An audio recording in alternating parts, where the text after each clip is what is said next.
What's up, everybody? Welcome to a brand new live episode of Strong Style here on the Outlaw Nation channel. I am the Outlaw John Rocha here, joined by these two awesome gentlemen. My man down there in Orlando, friend of years, friend of tears, Aaron Turner. How are you, man? Hey, man, I don't do this, but I'm going to do it here. I went to a magical place yesterday. Oh, my. And I need whoever hears my voice and knows anyone at this wonderful establishment called Buc-ee's. Yes. To sponsor the show. Oh, I love that. Buc-ee's is great. Fantastic products. Big Buc-ee's fan.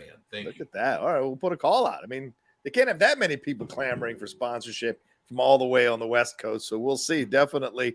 And a guy I've been hanging and banging with on the court and in other places, Chris Burns. How are you, Chris?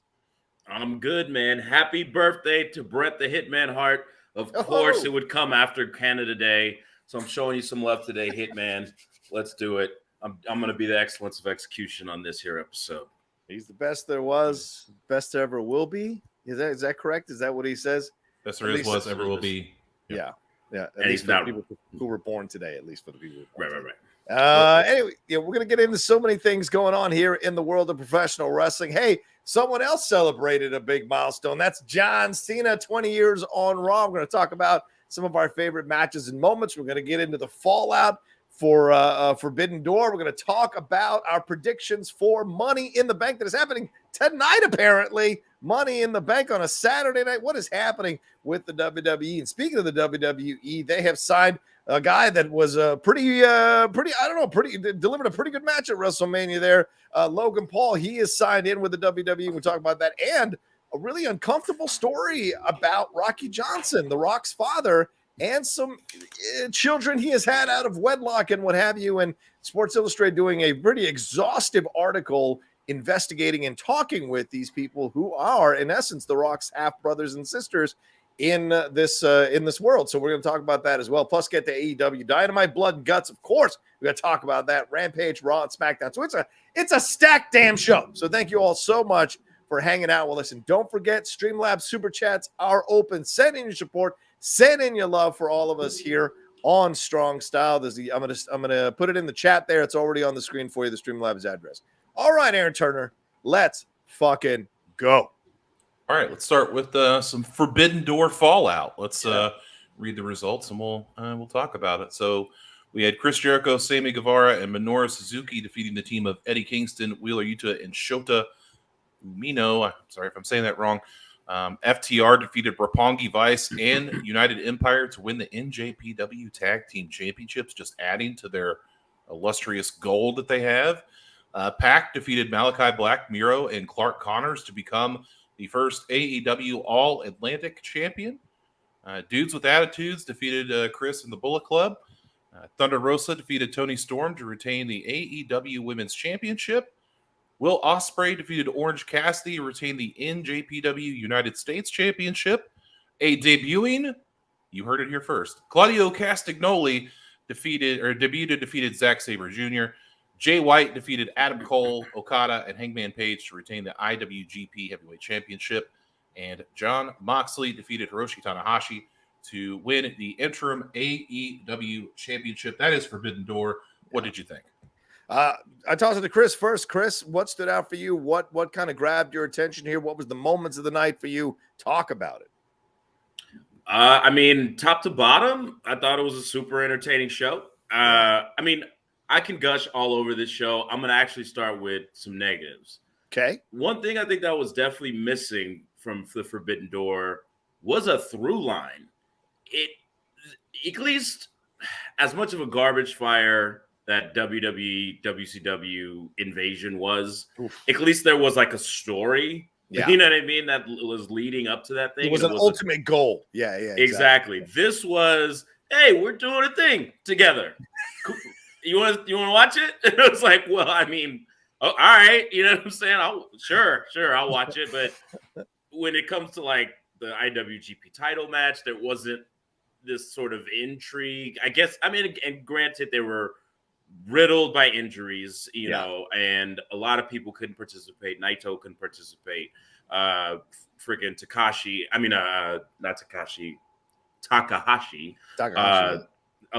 several other people. Kenny Omega, obviously a big, huge one. But still, give me a little bit of story. I mean, I'd love a why NJPW is working with AEW as opposed to just we're working together. Isn't this cool? And that's all that was kind of really missing overall from the pay-per-view. Some of the matchups I probably would have done a little bit differently. Some that I was very surprised by that ended up being great. So Will Ospreay, Orange Cassidy probably being the one that stood out very much for me as far as like, how are these styles going to like work together? But then you always forget because of the gimmick how athletic Orange Cassidy is and just how you have to really be awesome to be able to do what he does and still be in character and gimmick with the power of the pockets and all the, sort of silliness that he does. Even though it was a great match though, him versus Yano would have been so much better. Like, give me, if you don't go comedy, go full comedy and just like, let me really see it. Let me really see it. But I mean, it turned out great. But so those are some of the negatives. Positives, fucking love the character work with Eddie Kingston yet again with this whole thing with Claudio. Pac winning the first ever Atlantic Championship. It's finally given him something to do. Yeah, he's been kind of lost in the winds there in this feud with the not the Dark Order, the House of Black. I thought Thunder Rosa versus Tony Storm was very good. It didn't, again, not a lot of intrigue going into it, but if you just take the match for what it was, very, very good, and gives us like a place to go with the two of them, which we saw on Rampage. We can talk about later, I'm sure. Of course, King Switch retains the IWGP title as though there was ever going to be any doubt about that. Come on now. And then I thought Moxley and Tanahashi was really good. Yeah, I would have gone the other direction. I think the more interesting choice would have been Tanahashi as the interim champion, just because something we haven't seen before. It gives us a match we've never seen before to look forward to. He said that he's willing to go back and forth between Japan and the United States. So little underwhelming there, but overall great show.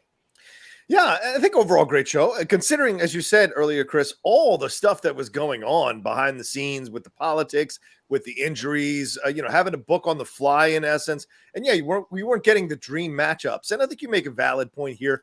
There's not an overall through line. What was the point of this? Was it to say AEW had supremacy or NJPW had supremacy? And maybe that was also part of the backstage politics where NJPW was like, no, we're not doing any of that crap because you're not going to put us against you guys. It's not the way it's going to work. We're going to fight each other and have fun, but there's not kind of be like, oh, let's take like Raw versus SmackDown or shit. Let's put a scoreboard up and see who's really the better wrestling promotion by the end. I don't think they were going to do that. And the Moxley win is no surprise.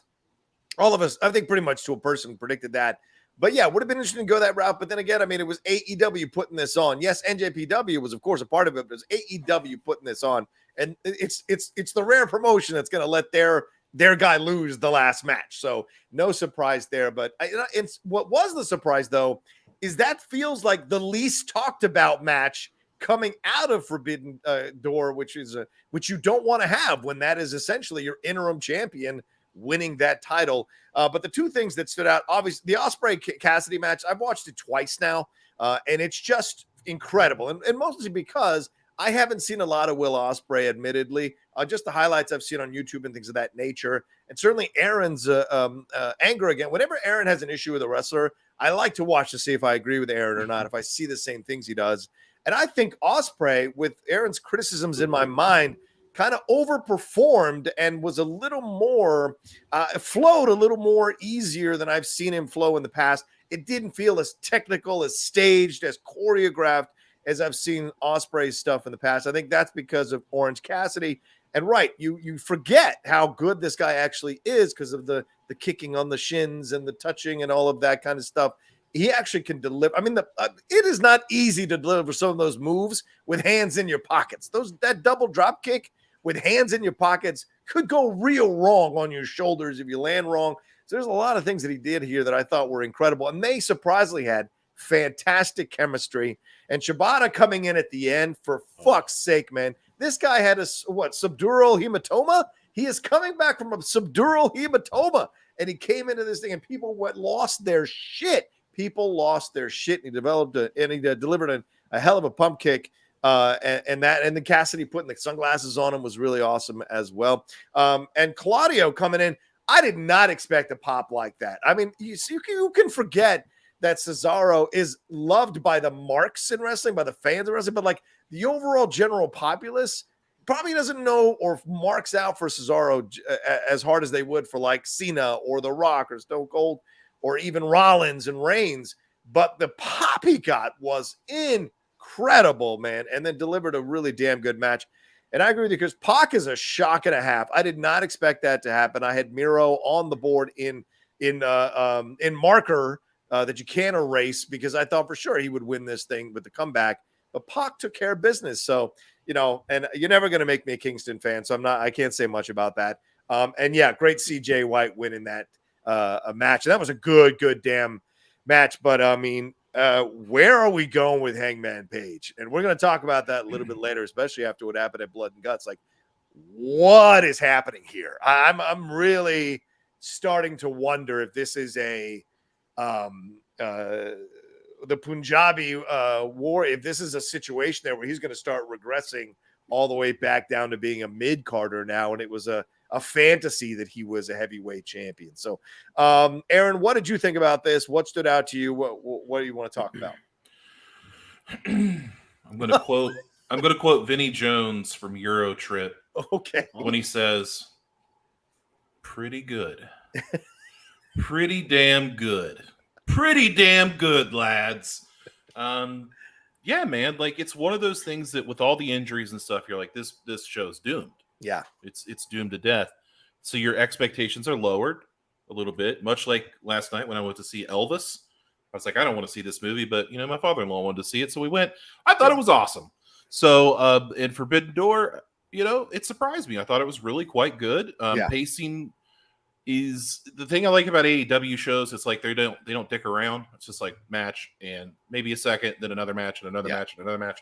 I like that pacing. It's not for everybody. I get it. I will finally give Orange Cassidy his due. I thought that his match with Will Ospreay was great.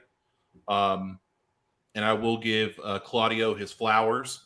I thought that I think sometimes in wrestling you need to be remembered of how great somebody is. Reminded, yeah. And I think that he shows that every single time he's out there. Mm-hmm. I mean, we forget like the Cesaro section and stuff like that. The dude had his own thing going.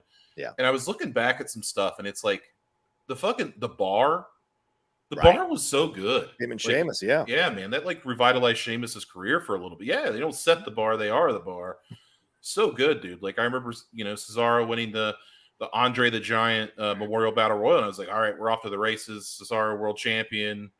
Like it's happening. Right. And then it just never happened. And for whatever reason, he didn't re-sign with WWE, and that's whatever. And I'm glad that he is doing his thing. He looks to be quite happy. Yeah. Doing the thing, and people are happy that he's there. I heard some news that a lot of people were surprised that he was there because of the contract offer he got from Tony as opposed to Vince. So good to see him. I'll echo your sentiments on Pac. Like, I'm glad that he's actually doing something. I'm sorry that it's at the expense of Miro. But my question becomes, will Pac be a week-to-week character? Because we've seen him here. We've seen him gone for a couple of weeks, and then he's back, and then he's gone, and then he's back. And I get it, travel, it's whatever, but that's hard to do. I felt bad for Thunder Rosa and Tony Storm because I saw the video of a lot of people walking the fuck out when that match started. Yeah. And I was like, dude, like these are two of the best female wrestlers in the world. You're just going to walk the fuck out? Like, come on, show some respect. But other than that, I think Moxley and Tanahashi, I internally think it was the wrong call, but I'm not the booker, so it's whatever. But a better one of the better John Moxley matches you'll see, and that probably has a lot to do with both guys, working well together and respect each other. So that's good. Overall, I thought it was a pretty good show. Yeah. We'd be remiss not to mention Sting. I mean, Chris was blowing up our phones all weekend Aaron, about Sting and his jumping off the damn entryway there, the madness of Sting. And Chris, speak on this because you want Sting to be the AEW heavyweight champion. I said this on Twitter. I come for me if you must. Hear me out, internet, okay? Every time Sting has wrestled in AEW, has it or has it not been one of the most entertaining matches on the card? Every single show, every single time. And it's sort of a perfect situation. Like we talked about, injury city in AEW right now. Yeah. You got an interim champion. Oh my gosh, blah, blah, blah, blah, blah. No idea what the timetable is for CM Punk's return. Can you have a more boring? Listen, I like Jon Moxley. That is a boring pick for the interim champion. Like I said, it should have been Tanahashi, All right. but it's Moxley right now. Right. What if it was freaking Sting? Yeah. Sting, he doesn't have to wrestle every week. You can save him, which is what you're supposed to do with the world champion anyway. Hangman didn't wrestle for weeks as champion sometimes, right? It's a good Absolutely. point. And he's a guy who needed to be on TV a whole bunch. Everyone knows Sting. Sting is a huge name. Sting doesn't have to be at every single show, but he's there, or you could just have him stand in the damn rafters with the title belt every single week as this ominous figure. He's super entertaining. He's a huge name. You could do like a mini feud with him and Chris Jericho, which is an Icons match we've never seen before. Sure. You could do that in the meantime. And then you don't want to see CM Punk Sting? You don't want to see that when he come back? Come on, baby. Everybody wants to see that. Great points. The dude jumped off the freaking top of the entranceway like he's Batman at age 60 or whatever he is. While he's living this revitalized sort of part of his career and he's got the energy and he's feeling good and he's happy, why not give him a run with it? It's the interim championship. Let him have it and let him have some fun. Let us have some fun. I think this is the right decision. Come on, AEW. Let's go. Do the right thing. Sting, baby. Aaron, he's 63 years old, and I think Gramash hits it here. He says he is almost as over now as he was in 1997.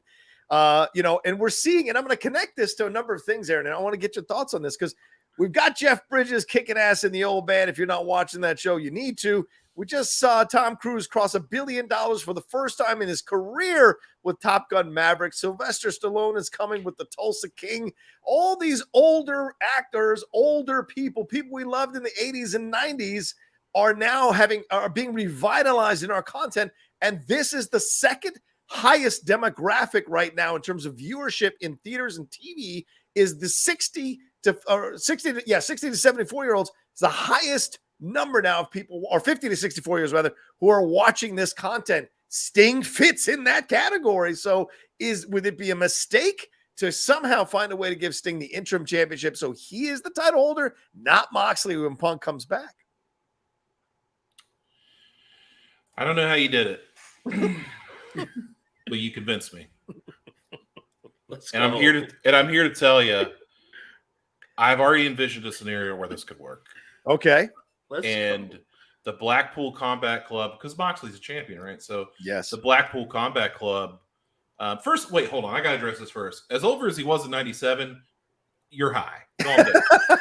But let's pump the brakes. But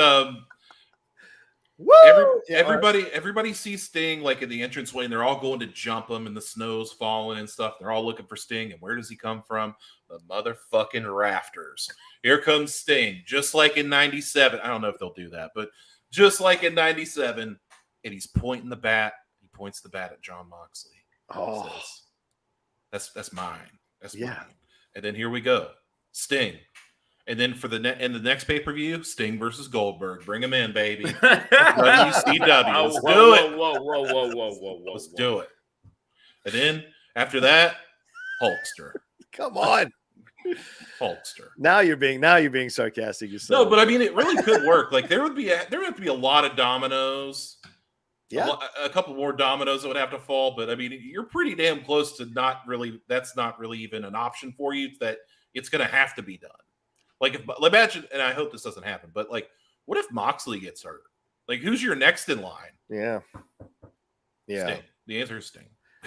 Yeah, because I mean, right now, and I know we got to move on, but Moxley versus Brody King does not excite me in any way, shape, or form. Sting versus Moxley, that excites me. That's fun. And maybe Tony Khan on the fly is going to sense things that are happening in the crowd, take the temperature of the room and make some adjustments down the road for sure. And the Blackpool Combat Club looks like it's going to get embroiled in their own kind of internal drama there from what we saw at Blood and Guts and at Forbidden Door. So I think that could maybe take the attention away from Moxley, and Sting gets that victory, and then boom, you have him on. Because I think as much as Punk has been, as Khan has said numerous times, Punk has been the money earner to put butts in seats.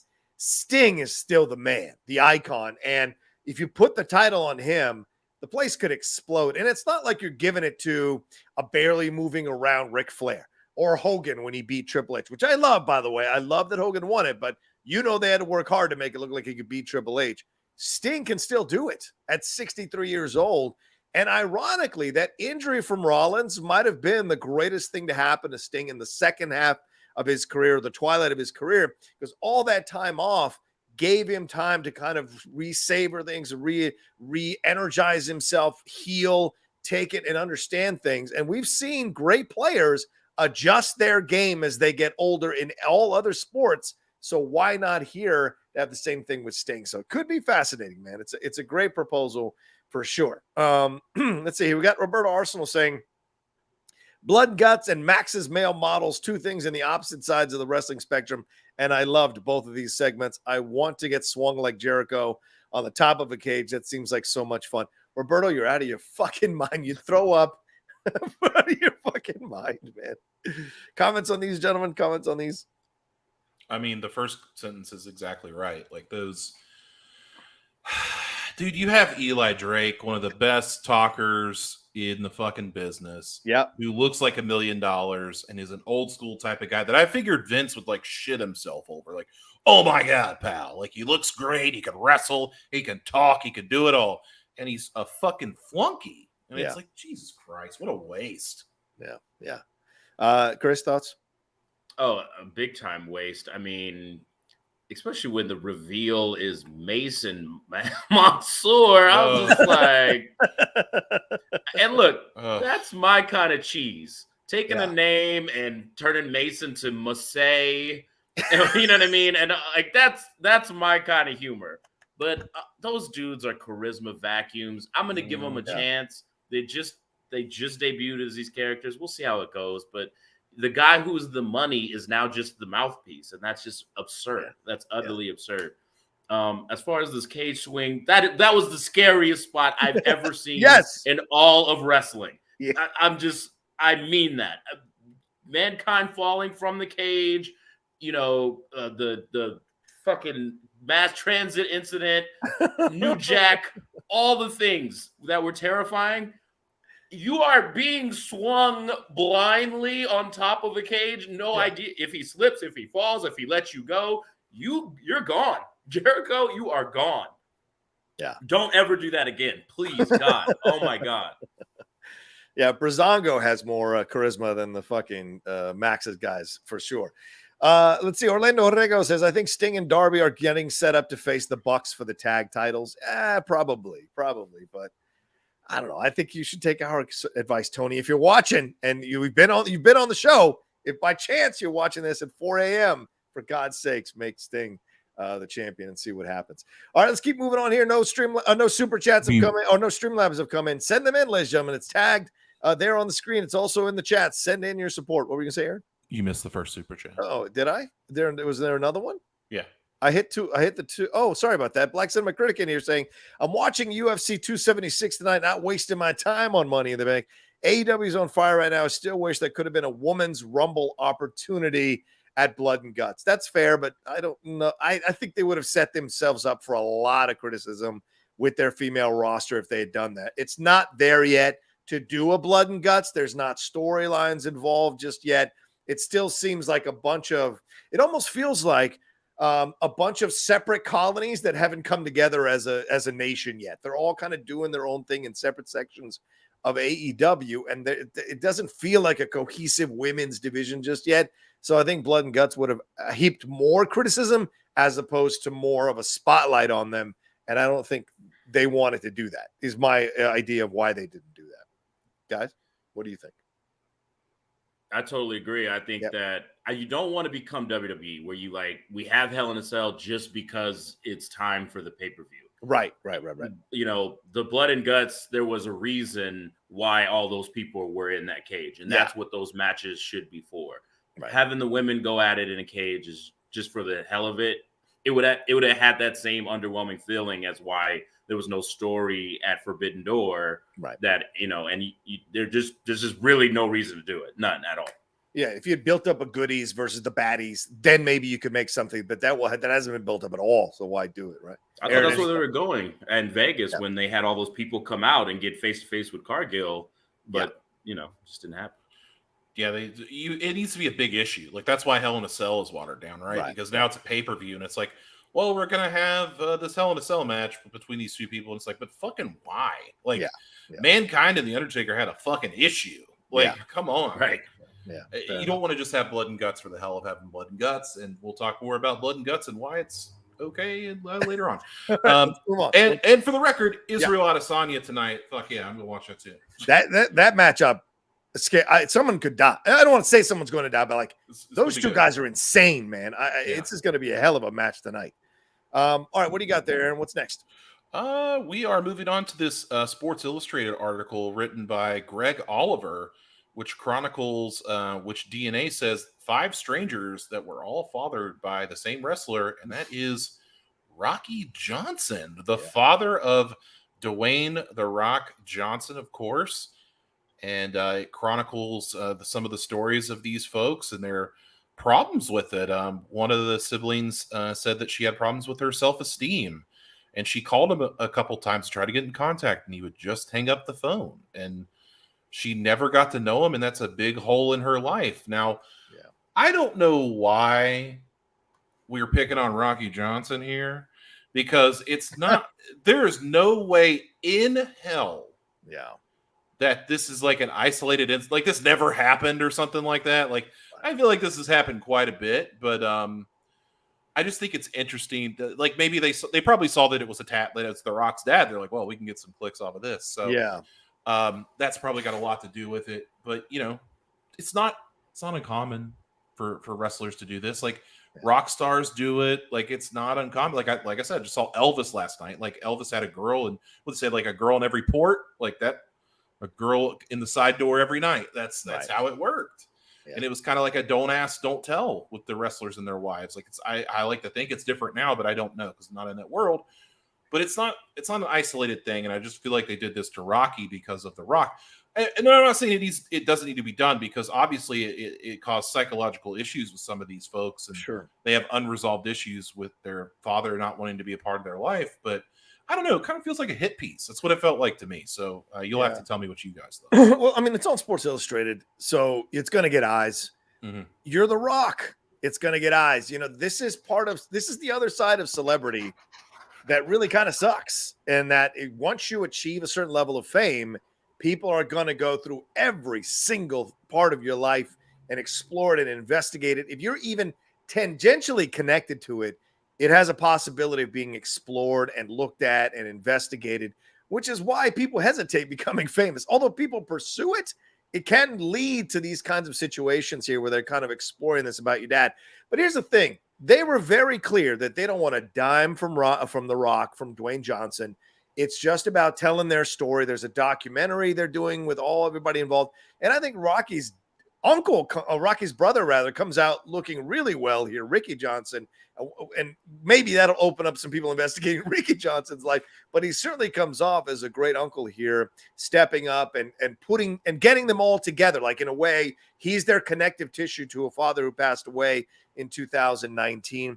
Yeah, Aaron, you're right. They're going after, there are many wrestlers who probably have had this situation for sure, but they're going after Rocky. And the reason you didn't see other women in Elvis is because Priscilla Presley was very involved in that. So that's why Anne Margaret was not even in the goddamn movie, and she should be.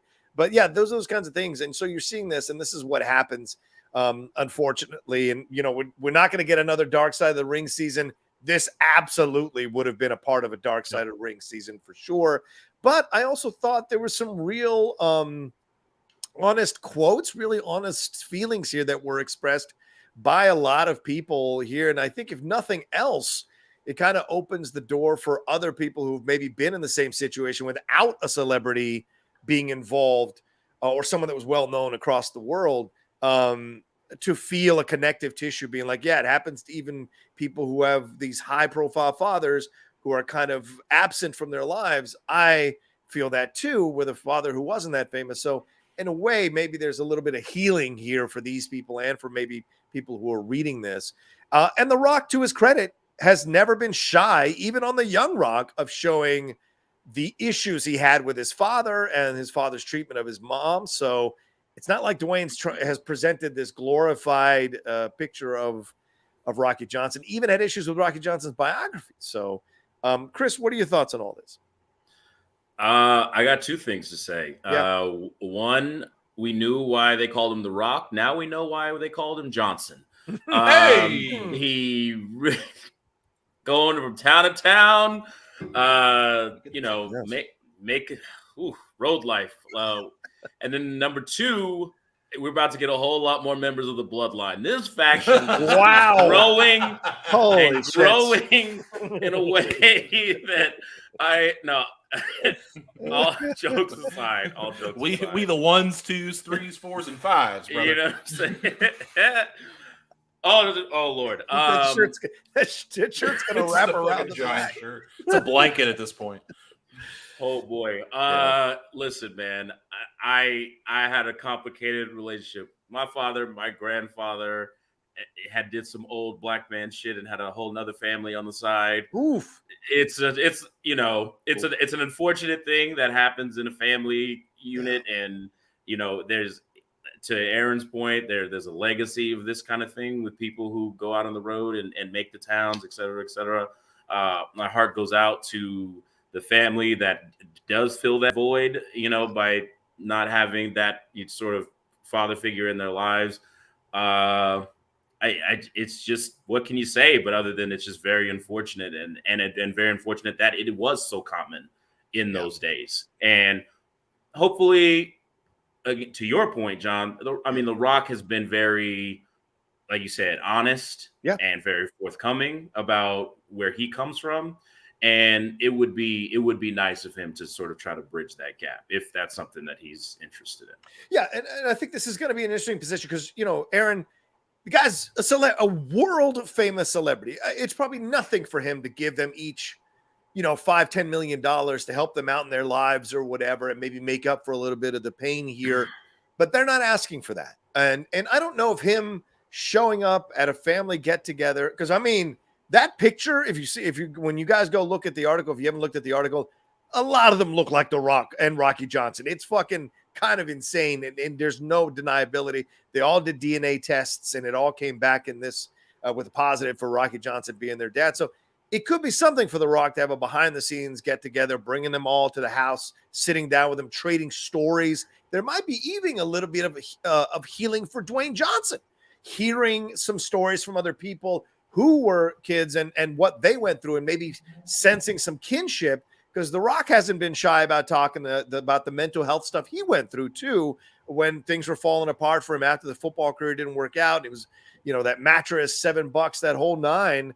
It wasn't like he was, living in the lap of luxury his whole life. So there could be a sense of possible healing for The Rock as well, seeing that other people experience negative issues with his dad as children as well, even though they see The Rock as, he's the one that Rocky Johnson chose to love more than them.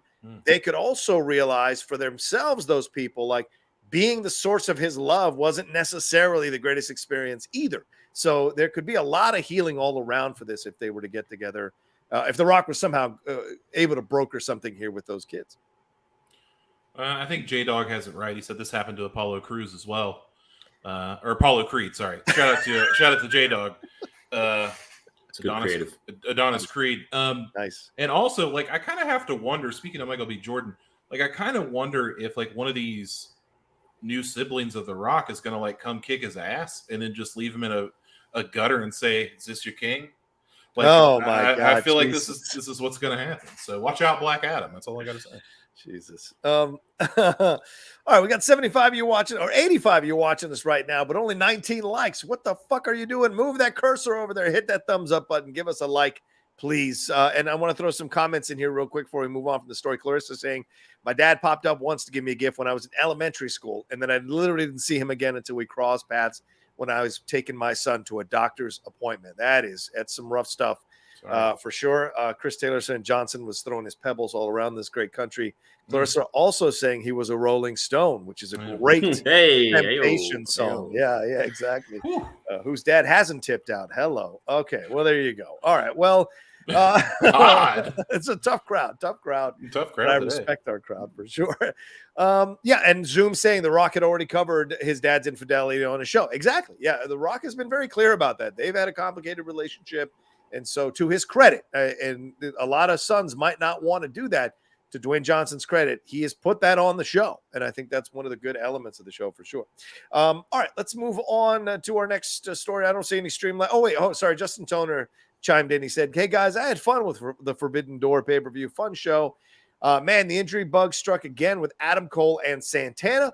Cena on Raw helped the show. Not really interested in Money in the Bank tonight. I'll be spending time with my family for the 4th instead. I'll have more fun doing that. Respect, Justin. And yeah, Adam Cole and Santana going down with injuries, I'm sure will be an issue we'll talk about here going forward. All right, Aaron, what's the next thing? And keep sending in your Streamlabs super chats, people.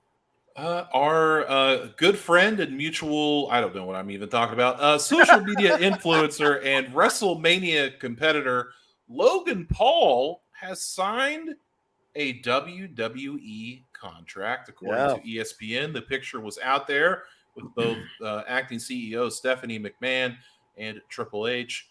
Of course, Logan Paul turned a lot of heads at this year's WrestleMania in his tag match with The Miz and the Mysterios. The WWE is rumored to, WWE is rumored to be bringing Paul on a live event loop soon. So we're going to get him worked out.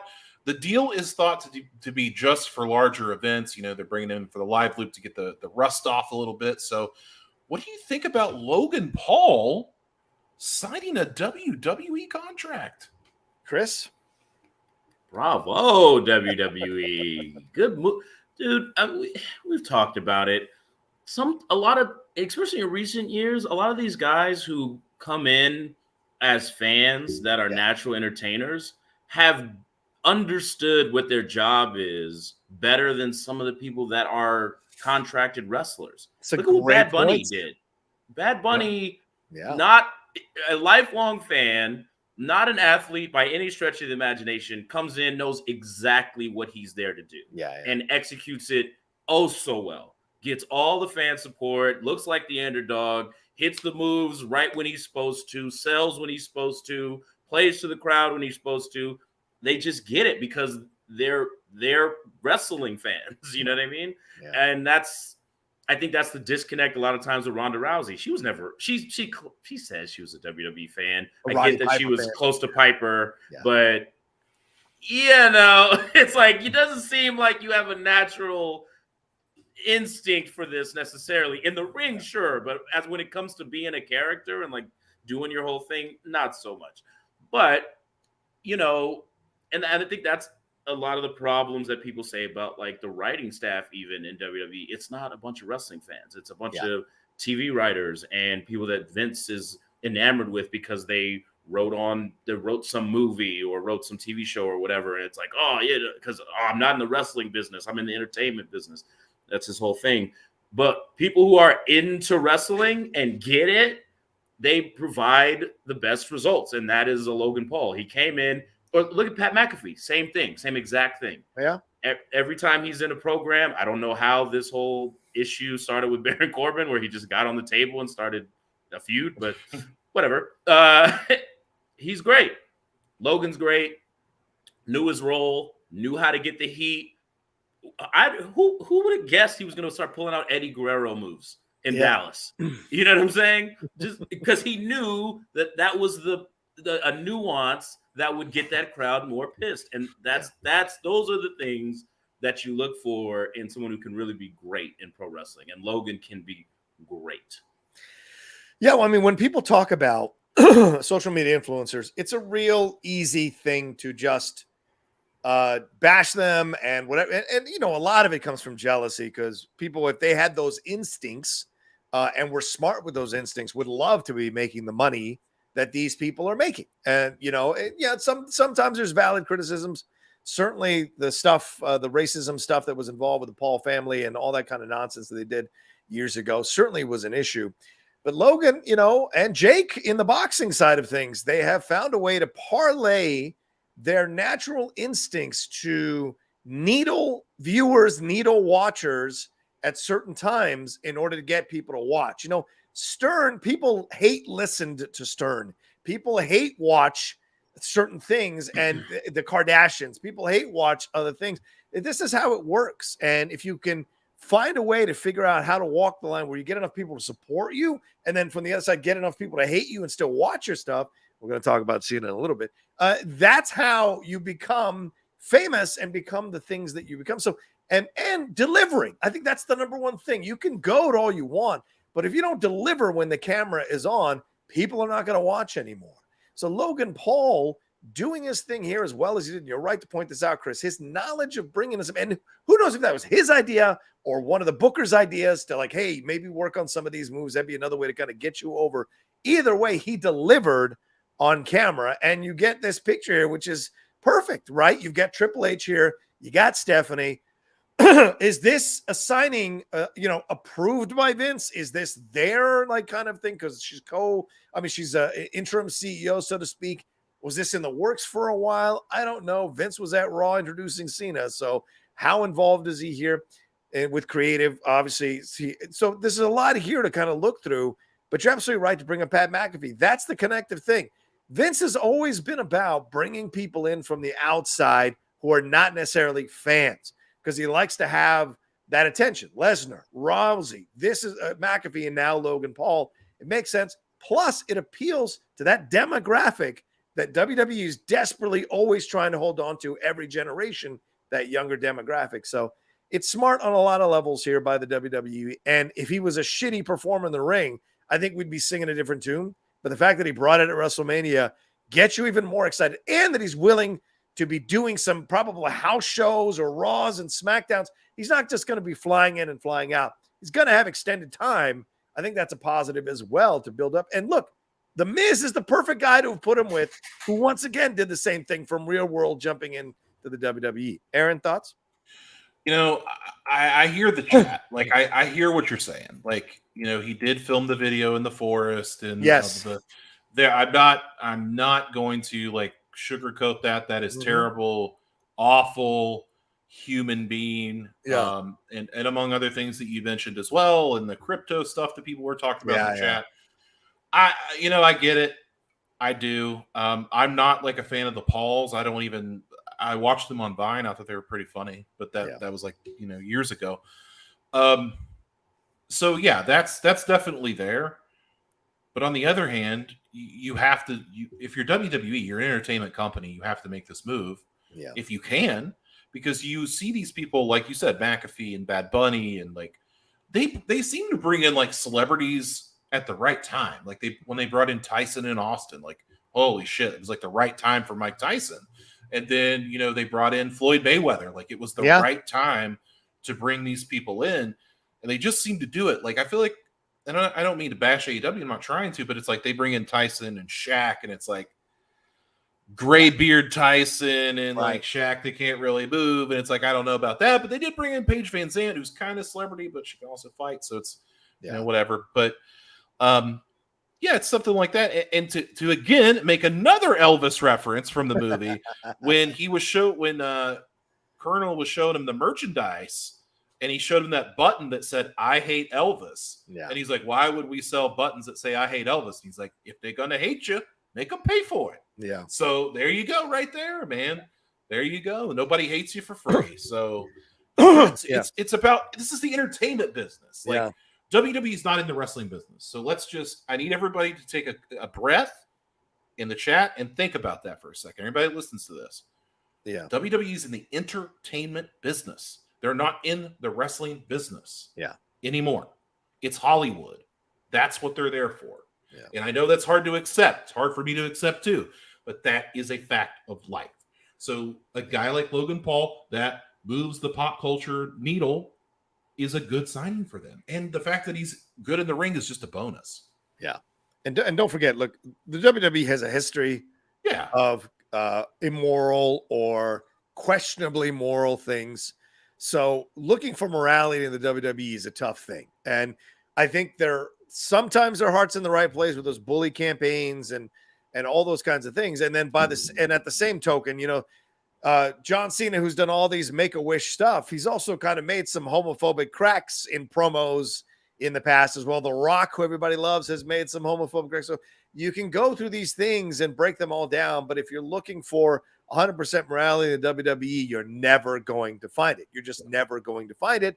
They're a business and they're about staying alive. And all the critics are always going to be there, but the critics are also watching. That's the difference. The critics are also watching. So just like Logan Paul, there is enough people who watch because they love the product and enough people that watch because they hate the product. So that's how they make their money and stay number one. So yeah, I also don't approve of Logan Paul and some of the stuff he's done in the past.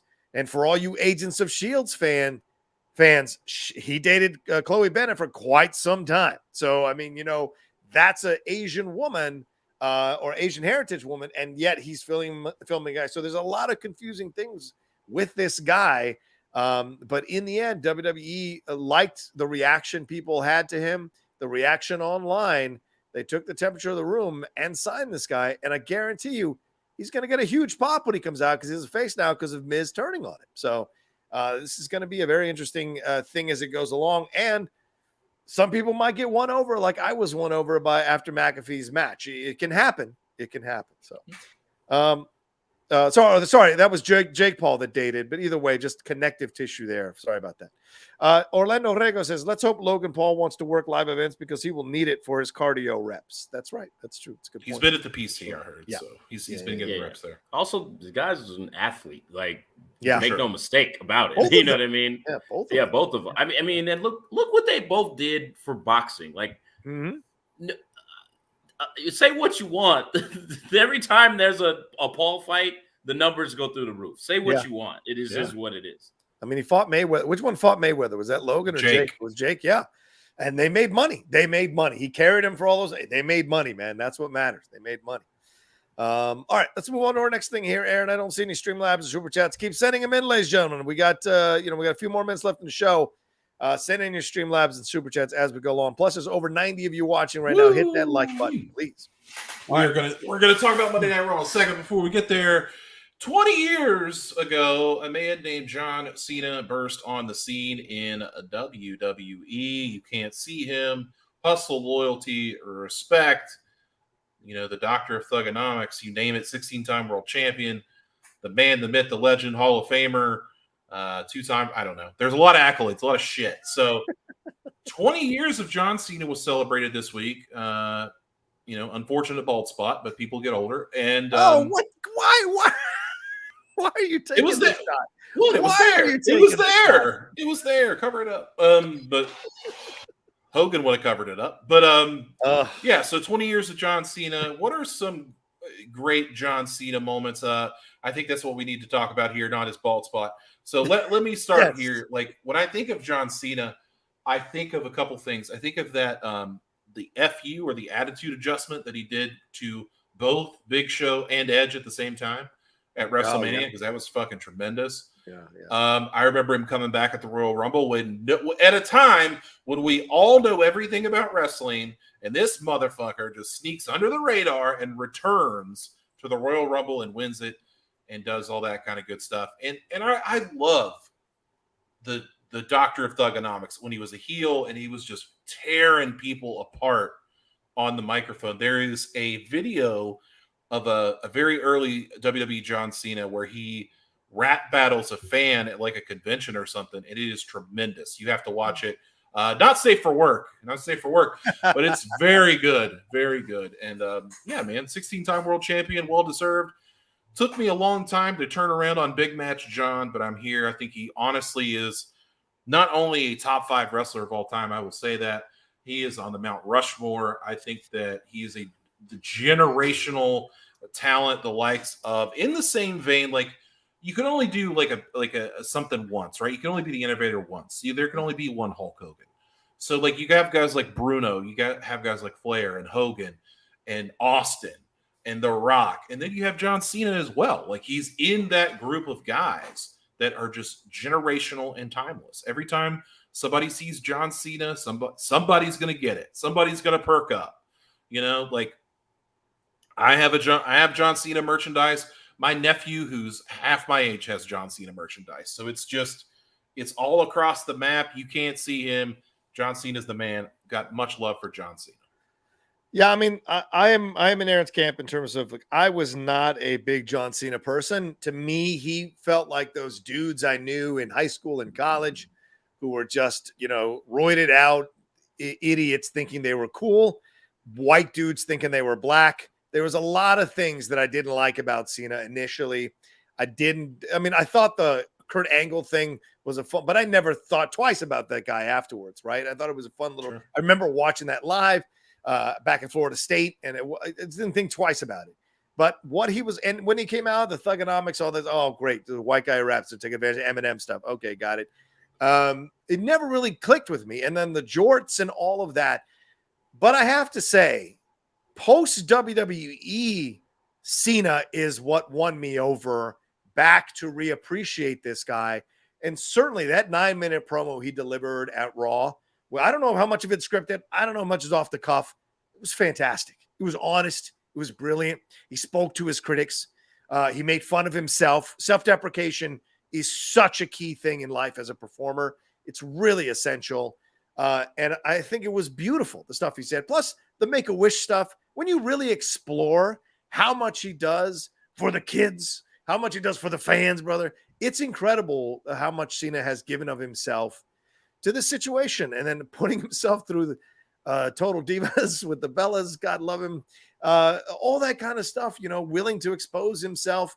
And then when you go back, some of these programs he worked with Punk, with Daniel Bryan, and especially with Edge are some of my favorite programs ever. And he just kind of found a way. Did I love his matches all the time? No.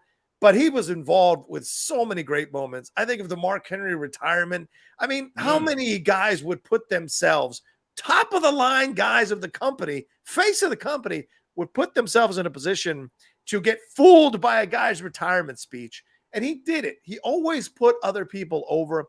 And even when there was real heat, like between him and The Rock, and that was real, ladies and gentlemen, he was able to bring it in those promos. And as Aaron would contend, he got the best of The Rock in the promos, although I don't agree.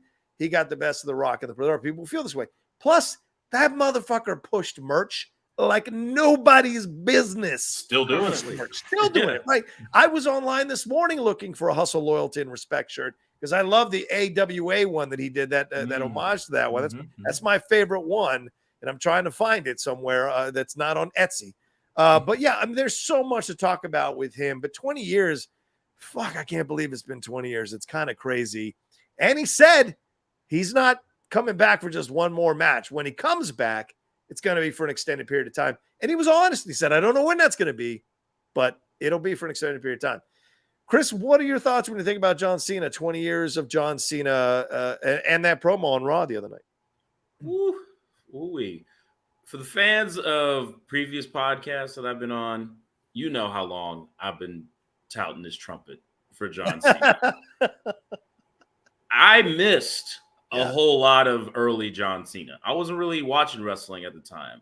I came in maybe right before maybe Thugonomics Cena started. Yeah. And, I didn't know that story of how he was basically on his way out of the company and then he was rapping on the bus And Stephanie heard it and was like, I didn't know you could do that. You know what I mean? Let's put you on TV and do that. And that changed his entire trajectory forever and a day. Because, you go watch some of that old Prototype stuff. Like, he's kind of Ric Flairing it a little bit. And he's got the little blonde hair, high and tight thing. And it's very different John Cena than you've ever really seen. But the guy is a star. And the guy, between Austin Rock's era and currently Roman's, it's just John. You know what I mean? Look, Guerrero was great. Mysterio was great. Edge was great. There was a lot of great champions during that time. Batista, but it was definitely John Cena's era. And next to Hogan Flair, there isn't a run that lasted nearly as long as John Cena. And I think that's why he definitely belongs on the Rushmore, because it's just like, dude, still, you know what I'm saying? Still, he's one of the biggest stars that they have, if not the biggest star that they have. Crossover, in the business, merch still moving, even when he's not there. You go to a live event and it's still Cena shirts. And they're still moving. I don't even know how these younger kids even really know who he is like that. You know what I mean? But they still love him. They still love him. And he's now existed so long that now even the ironic, I don't like Cena, Cena sucks. That's not even a thing now. Yeah. You know what I mean? It was just overwhelming positivity to see him on Monday Night Raw, which was also like kind of a stroke of genius how they had like the heels and baby faces. Yeah. Happy to see him on Monday Night Raw. That was funny. For Becky, who stayed in Except for Becky. Yeah, that was great. Perfect. Totally perfect. But yeah, I mean, dude, all the moments that you mentioned, Aaron, the moments you mentioned, John, his debut where he slaps Kurt Angle, and coins the Ruthless Aggression era. The promo that he cut as us, as the fans, basically, when he came back to face Roman, and was like, dog, I'm only here because you can't do your job. Yeah. They've been trying to pass the torch to you, dude, and you can't do it. And I was just like, electric. This is the greatest thing I've ever seen. Like, you know, Roman went home and cried in the car. Like, that he felt that in his soul. And it was just like, I mean, he always delivers. He always delivers. The only, probably the only thing I could say that was a real missed opportunity is his Undertaker match at WrestleMania. He never had a proper full match at a WrestleMania. And that fight and then burial that they did, to this day, that doesn't count for me. That's the only thing that was really ever missing. And then I disagree with some of these people that say, oh, they should have turned him heel in 2012 or whatever it is. Blah, blah. No. Because, and I think Cornette went off on this recently. Yeah. That character wouldn't have done that. You know what I'm saying? Like, people who turn heel, it has to be within their character to do so. Hogan going NWO made all the sense in the world. Yeah. You know what I'm saying? And someone who was that much of a glory hound, who had heelish tendencies when he was a babyface. Yeah. It made sense that he would do that. He done told us for years, Chris, that Hogan forever and a day. Forever and a day. But not John Cena. Not John Cena's character. You know what I mean? And I remember a few years ago. Shots. Yeah. Exactly. And then how do you go back to the hustle, loyalty, respect if he at some point just turns on the fans and it's like, fuck you people? You know, like, it doesn't make any sense. Years ago, there was an interview with Paul Heyman, and they had asked him if he could start a promotion with, I think, anybody throughout any of the eras, who would it be? He picked John Cena. That says a whole lot coming from a guy like Paul Heyman. You know what I mean? A guy who works closely with Brock Lesnar, of all people. Right. You know what I mean? And what can he do? What can't he do? Top to bottom, he's people talk about the 5 moves of doom. Go watch some of those AJ Styles matches.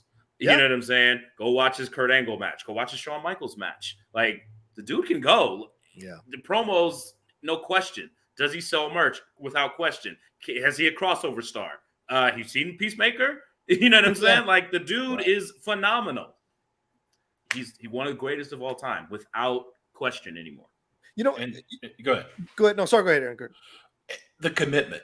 Yeah. It's the commitment that makes John Cena the best that he is. Like when he got Peacemaker, he's on Jimmy Fallon in the outfit. He's on the red carpet in the outfit. He's going to Comic-Cons in the outfit. Like he's just so proud and does the work. Like I remember Samoa Joe talking, like, because him and John would do indies in California. And he said that John Cena is that guy that you always hear about, first one in the gym, last one to leave.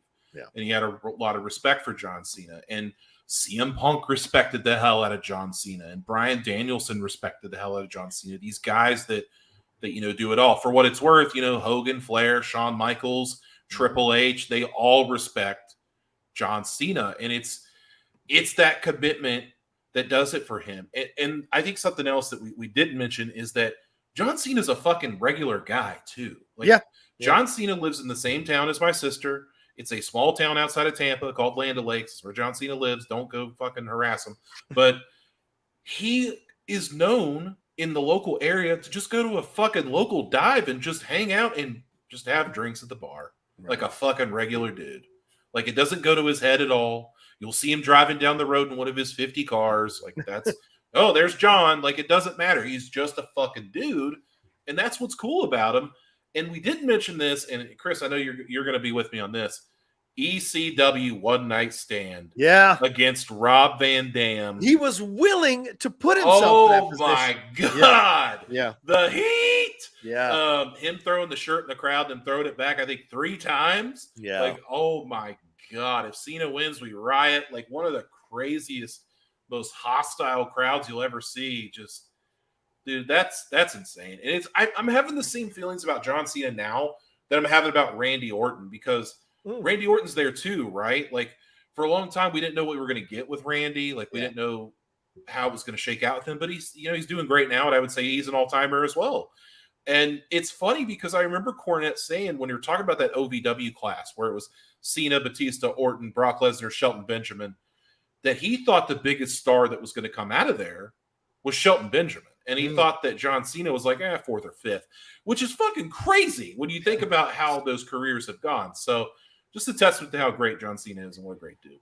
Yeah, I mean, people mentioning in the chat here, I think these are great examples of why. The whole thing, the Funhouse match with Bray Wyatt, with The Fiend, I mean, that was incredible that he was willing to put himself in that position. Cena helped create Suplex City. At letting Brock do all the things he did to him in that match. Again, not a lot of guys who are the face of the company would be willing to put the other people over at their expense the way Cena did. One Night Stand, of course, was he's a natural entertainer. If you watch him rattling off all those names on that Peacemaker deleted or extended scene from that episode, that's just natural, him riffing. The guy is a natural fucking entertainer and is genius with the brain. And like Aaron said, he's a regular dude and just gifted in ways The Rock isn't gifted when it comes to comedy. Now, when it comes to action, it didn't do so well in Fast 9. But as comedy, Cena is gold. And Peacemaker worked to kind of elevate Cena in the comedy, but also in some of those real heartfelt moments when he's talking about his relationship with his father. That's some incredible fucking acting from John Cena. And that put me in the camp of like, if they write the right role for this son of a bitch, he could win a fucking Oscar. Him and Batista are my top 2 right now of former WWE people who could win Oscars here if they give them the right material. And so he's old. The scary part, just like wrestling, he's still growing as an actor. Like we're catching Cena right now as an actor in the beginning stages of John Cena as a wrestler in the first fucking quarter of his life as a wrestler. This guy's going to have a career. Plus he hosts shows. He does all kinds of things that are just speak volumes about this guy. And you never hear about he took the belt and go home. He went home. He stormed out. He didn't want to put somebody over. You never hear those stories. Well, there's this one guy, the Miz guy. What was his name? The guy that was with the Miz way back when. Oh, Alex Riley. Yeah, Alex Riley. You do hear about that kind of shit. So, I mean, but now he's a force for good. He's a positive guy. On his Twitter, he's always posting like inspirational shit. And I'll be honest with you, for me, real quick, that promo when he said, you know, you guys taught me humility. You guys taught me that I had to bring it every night. It's kind of interesting that the irony of it is the fans' ire, the fans' desire to turn on him, the fans' negative comments are what made him even better as a wrestler, because he knew he couldn't take a night off because they would bury him if he did. Like Jordan said, I never know if someone's showing up with their kid for the first time to see me for the first time. I have to bring it every night. We don't see that even nowadays for some of the great players in any league and wrestlers in any league to do that. Cena did that. And that was like for me, as you know, the news broke with Schmodown is over now. Some of the negative fans affected me and messed me up and had me behave in certain ways. And Cena taught me a lesson in his promo. I should have handled it that way. And that is still teaching lessons, still from the heart. He spoke from the heart. And, you know, I got nothing but respect for this motherfucker now. And I never considered him in my top 20. And now I have to reconsider where I put him, to be honest with you, for the first time ever, because of all the things he's done post WWE, and especially that promo the other night. So, all right, we got to move on to, because we're going to lose Chris in a little bit. So let's, is there much to talk about Raw that we can't wrap up into Money in the Bank? Let me look here. No, we can just fold it in. Doesn't matter. All right, let's talk about Blood and Guts, man. Let's move on to this. Let me read it real quick and get Aaron's thoughts first. Yep. AEW Dynamite results in the Blood and Guts. Orange Cassidy defeated Ethan Page. Good match, and Orange Cassidy debuting his new song, new old song from Jefferson Starship Jane, which is one of my favorite fucking songs. So great choice. Christian cutting another promo on Jungle Boy, being sad that his whole family isn't dead, because they have witnessing the death of Jungle Boy. A new Luchasaurus. Look, what's that? Except his mom. Except his mom. He wants to bang. She's sweet on him. She's sweet on him. Yeah, right, exactly. Danhausen and FTR taking on the Gun Club, Max Caster, which was quietly a damn good match. Cargill defeating Layla Gray. Then Tony, all that situation there, Layla Gray. Athena coming in there with Chris Statlander, and then Layla Gray somehow becoming a member of the Baddies right after the match. And then the Bullet Club it's not the Bullet Club, sorry, the Blackpool Combat Club, Ortiz and Eddie Kingston defeating the Jericho Appreciation Society in Blood Guts. Don't use that anagram ever again, Aaron. Man. That's what it is. Yeah, and leading to Eddie Kingston throwing Sammy Guevara off the top of the cage, and then Claudio doing the spin with Jericho, and then issues between Kingston and Claudio apparently that have to get worked out. Aaron, thoughts on this whole thing with AEW Dynamite Blood and Guts? I'm gonna piss a lot of people off, but here we go. Hear me out. Like, we heard Chris out about Sting. Hear me out. Blood and Guts, and I'm not talking about just Blood and Guts. I'm talking about Blood and Guts / War Games. That's what it is stupid. And it's run its course. In WCW, it was also stupid. And in NXT, it was kind of cool a couple times. But I'm here to tell you, it's fucking stupid. The rules are stupid. One by one to get in the cage, and then like when everybody's in, the match is on. It's like, no, that's stupid. Yeah. It takes too damn long to get everybody in the ring. Just fucking do 3-on-3 and then 1-and-1-and-1, and then we're good. And it's just, I hate the pacing of Blood and Guts, because I feel like it's, you 2-on-1 and then one guy gets a rest and and it's too much. It's too messy. I don't care. However, like, you can do some cool shit in Blood and Guts. I just don't think it's good for me to watch and view, because it's just too much chaos. But that being said, I thought that Mr. Claudio Castagnoli again. Yeah. Man, he's going to be one of those guys we talk about where it's like, man, WWE really fucked this up, didn't they? But also at the same time, could you see him as AEW World Champion? I don't know about that, but like, he looks great, dude. He always has, but like, he just looks phenomenal. He fits so well with the Blackpool Combat Club, like it just fit like a glove. And my concern is that Jericho, again, blood-sucking Jericho, has to be involved with like all this crap. Like, stop. Like, what? and Sammy Guevara getting thrown off the top of the cage. What the fuck was that? I saw people online, grown people that have eyes, that said, wow, that was Foley-esque, unironically. And I said, dude, he fell like 8 feet onto a pillow. What the fuck are you talking about? Like, you realize like 3 weeks ago, he jumped off a 15-foot ladder on his shoulder and hit nothing but the ground. Yeah. That like, how is that impressive? It's not impressive. It's stupid. Darby Allin jumped off of a ladder onto a bunch of chairs onto Jeff Hardy, and that was fucking insane. Yeah. That's crazy. I think Sting off the entryway was more. That's crazy. Yeah. But it's just too, like, I don't feel like the Jericho Appreciation Society and the Blackpool Combat Club and all the other people involved have a big enough issue to where we have to do this, because we just did the Anarchy in the Arena. Like, did we just have to throw Blood and Guts in there? Like, when Blood and Guts first started in AEW, it was going to be, what was it, the Elite versus, I don't know, the Jericho Appreciation, I don't know, I think. But, like, that got fucked up because of COVID. They had to stop doing that. Inner Circle. Okay, right. So that got fucked up, and they ended up doing Stadium Stampede, which was whatever. It was what it was.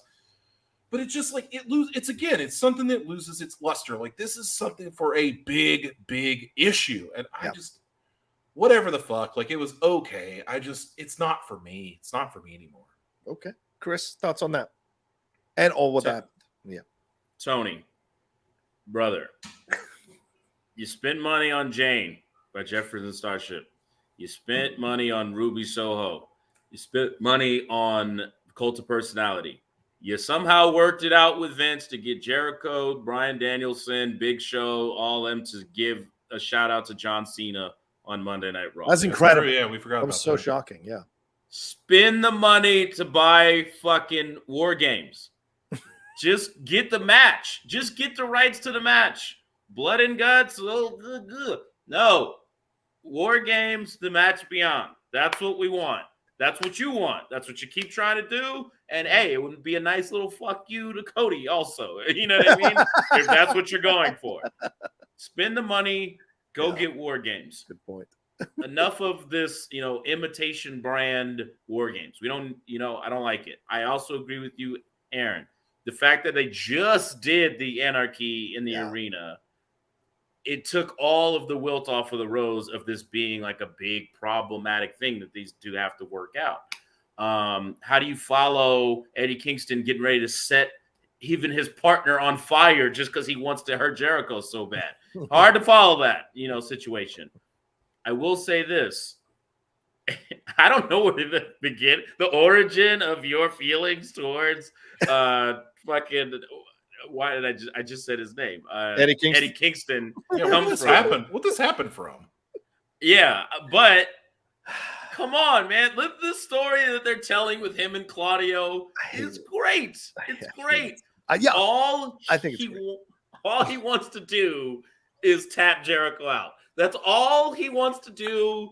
He finally gets him on top of a cage in a hold, and this motherfucker that he hates, Claudio, gets a sharpshooter right next to him and steals the moment from him. Yes, they won, but you took away the only thing I'm trying to do. And here we are. Here we fucking are. I love that. Other than that, I thought the match was unnecessary. Yeah. It was a whole thing. But yeah, go buy War Games, Tony. Just go buy it. Absolutely. And don't do. I saw people. I'll go one step further than you, Aaron. I saw people saying it was better than the Foley thing, and I lost my fucking mind when I saw that. Because so dumb. And I was clear on my tweet. It's not that I don't want you to do the spot. If you're gonna do the spot, do it like Foley did the spot. Don't do the spot on fucking pillows. That to me is ridiculous. And it screams cosplay. And what is cosplay? It's people who don't look like those stars dressed as the stars. And it's fun to explore and be dressed up and all of that. I got no issue with cosplay, but you are not the actual star. Right. So you're just a fake imitation of it. And to me, that's what I see when I see stuff like that. It doesn't work. Like when Jericho did it as well a couple of years ago, it didn't fucking work. It was terrible. So stop it. Throw them onto the fucking tables or don't do it. That's it. I'm not saying don't do it. I'm saying if you're going to, toss them onto the fucking table. And other people are like, oh, I like that they protect the wrestlers. They keep them safe. And great. What? Then don't do the fucking spot. It's just that simple. I think Big E would argue with you that they protect the wrestlers. But yeah, all these things, like, I get it. Like, and so whatever. And I think you're both right. Blood and Guts coming right after Anarchy in the arena, right after Forbidden Door. It's too much. It's too much. Let us breathe. Then boom, do that. You know, build up to it a little bit more. I think the Kingston thing might have connections with the fact that he looks like John Kaiser from the Schmodown. And Kaiser and I have had issues in the past when he was Dungeon and I was Finstock Exchange. So maybe it's got elements of that. Although Kaiser and I are cool now, he looks like him a little bit. So maybe that bothers me on that level as well. But also, I just don't, he's out of, I just don't buy, he looks out of shape. He doesn't look like a real, he looks like a dude I meet at a bar at 3 a.m. having a fight. That's his whole character, John. I don't connect to it. You guys may connect to it. You don't want to fight that guy. That guy's going to hurt you. Maybe. You'll win, but he'll hurt you. I don't know. He can't tap Jericho out. Is he really going to hurt me? But you know who had a rabid following in the UFC? Tank Abbott. Tank Abbott. Yeah, well, Tank, right. Tank is fucking awesome. But the Claudio thing works because Claudio's in shape and he's more beloved by the fan. I don't disagree with you. The storytelling here is on point, and it's going to lead to a hell of a match. And maybe by the end of it, I will enjoy Kingston a little bit more. So we shall see. But yeah, the Kaiser thing hit me this time around as I was watching. I was like, is this the reason? Because I had such issues with Kaiser when we were going at each other with Finstock Exchange versus Dungeon. I don't know. He looks like him. So it's my own thing, definitely. And a lot of people have come after me for it on social media who love Eddie Kingston. So shout out to that guy for doing it. Eddie Kingston wins. Eddie, at my shape right now, Eddie Kingston wins. Go ahead. Yeah. What you say, Aaron? Nothing but love for Kaiser. Great guy. Yeah, fair enough.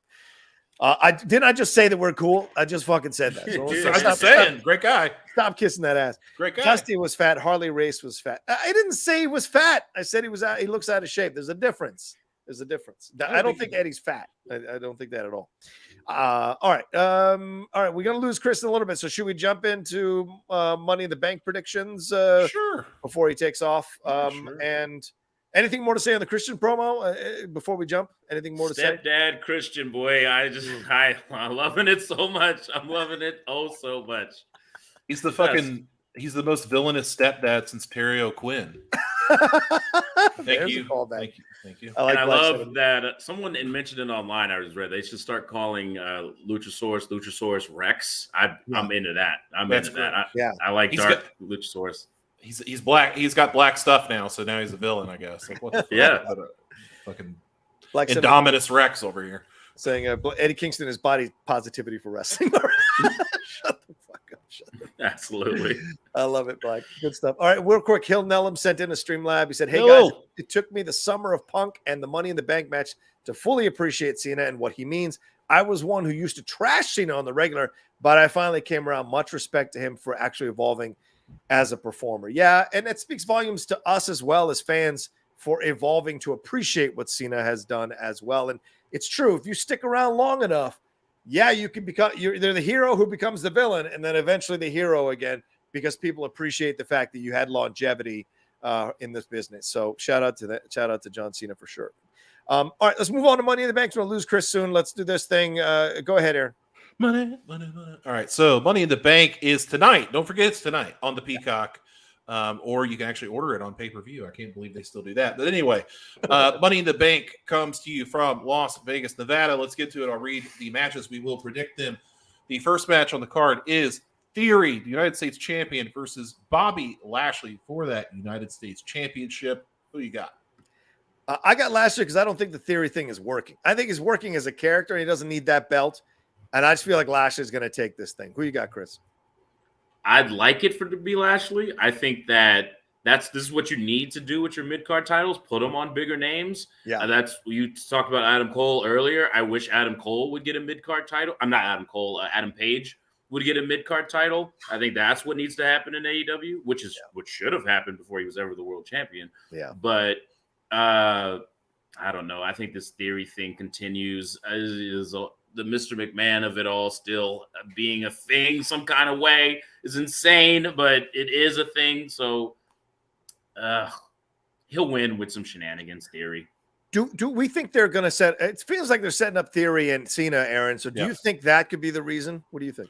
I think it's coming for SummerSlam, Theory and Cena. So that kind of depends. Like, is it going to be for the United States Championship, or is it going to be?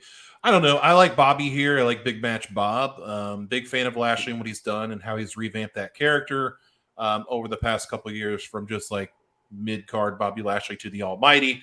So Bobby Lashley against Theory doesn't make sense unless Bobby Lashley wins. So I'm going to go with Bobby Lashley. Okay. Next one. The Usos, part of the Mini the Bloodline, versus the Street Profits for the undisputed Raw and SmackDown Tag Team Championships. So you got this one. If no one gets injured, I got the Usos winning this thing, and this being the match of the night. I think this is going to tear the fucking stadium down. These four guys can go like the day is long. And I think they have great chemistry, and I think this is going to be an awesome match, but the Usos win for sure. What do you got, Chris? Usos retained because of that. Did you see that weird interview where all of a sudden it was like, what's I'm hearing about you guys not getting along to the Street Profits? Like, what? Just win. They're setting and it it's up. like, oh, God. And so, oh, Lordy. Vince hates tag teams. Usos win. I'm going to go with Usos as well in a match that, unfortunately, I should care about, but I really just don't. Sadly. Fair enough. All right, what's next, brother? The next match is for the SmackDown Women's Championship. It is the champion Ronda Rousey versus Natalya. Chris. Ronda Rousey is going to beat Natalya. If they were smart, they would absolutely have Rousey lose the title to Natalya. And I'll tell you why. Because it would be a shock, and you could actually turn Ronda into a little bit of an underdog, which is so incredibly difficult to do. But I think the fans would start to come over a little bit more to the Ronda Rousey camp if they played a little bit, not the whole the concerto of the Becky Lynch thing, but just a little bit of it, just a few bars where she's struggling to get that title back. And Natalya knows her better than anyone else and knows how to push the buttons and fuck with her. That would be good storytelling. But we're talking about the WWE, so Ronda Rousey's going to win. Aaron? Ronda Rousey by 1,000. Yeah. All right. We're in all agreement. I'll go with the next match here. It is for the Raw Women's Championship. Bianca Belair, the champion, versus a last-minute replacement in Carmella due to the injured Rhea Ripley. Who you got here? I mean, I think this will be a better match than people anticipate. It's a good way to get back because of what happened to Becky Lynch, but I do think Bianca wins. Chris? Who cares? Who cares? Bianca. Next. Yeah, fair enough. Bianca by 1,000.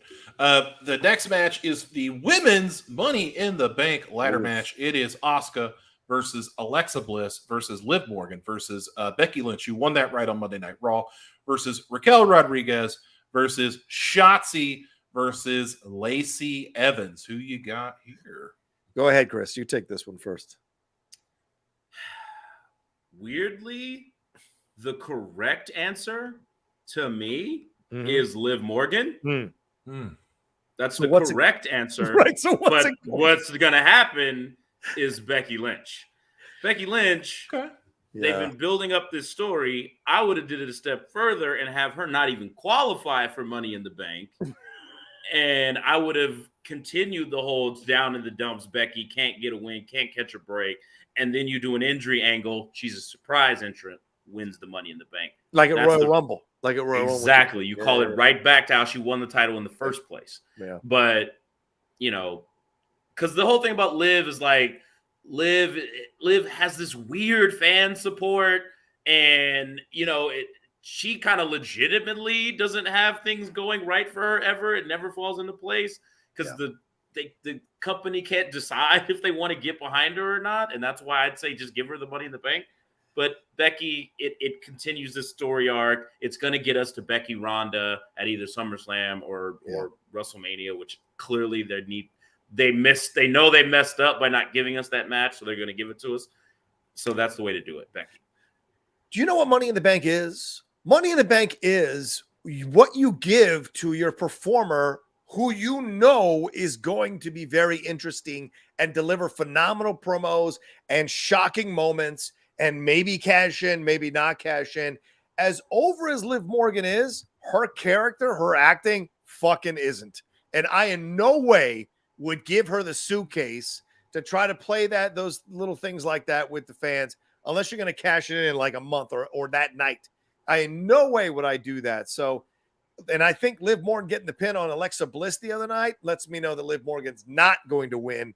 And I think Becky Lynch, who has been your performer, you give her that case. You have all kinds of storylines and promos you can do with Becky Lynch, where she's going to cash it, not cash it in. Seth Rollins could get involved. There is so much here to play with Becky Lynch winning it. That's why I would go. Normally, I would say Alexa. Never bet against Alexa, but they're really not doing much with her right now. So it seems to be like Becky would be the choice. I mean, Asuka's a possibility, but I think Becky's the choice they want to go with.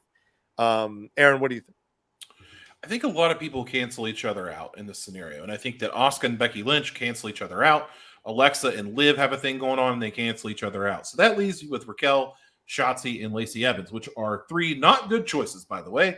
I love Shotzi, but she's got nothing going on, so I'm going to count her out. I think Raquel Rodriguez is a year away from Money in the Bank. Yep. Lacey Evans, guys. What? You think Lacey wins this? I'm telling this is why. This is why.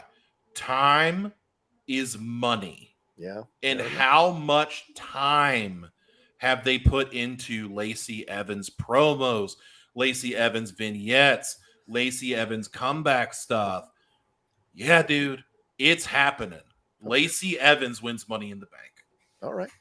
All right, let's go, because we're going to lose Chris in a couple of minutes. What's the next? All right, men's Money in the Bank. It is Riddle versus Seth Rollins versus Drew McIntyre versus Omos versus Sami Zayn versus Sheamus versus now, as of SmackDown last night, Madcap Moss. Who you got for the men's Money in the Bank? I'll go first here. I can't believe I'm saying this because I've been down on this motherfucker.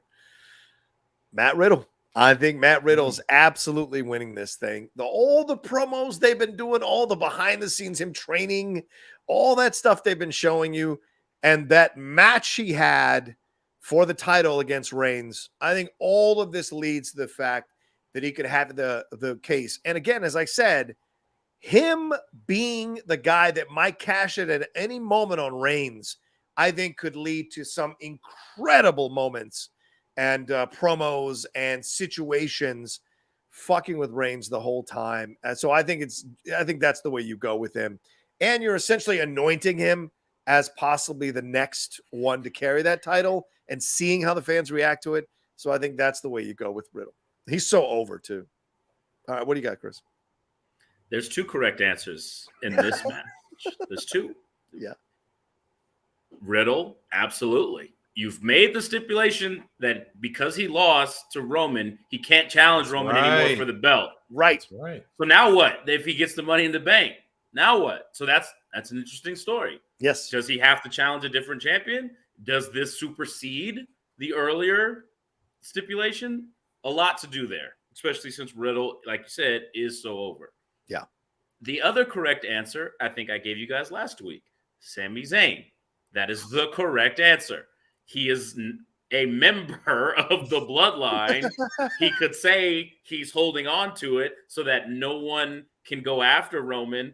Yeah. But he's always there lurking. And anytime Roman's in trouble, he could always tease, I could pick this motherfucker off right now. And who's going to do it better than Sami Zayn? Who's going to sell that scenario better than Sami Zayn?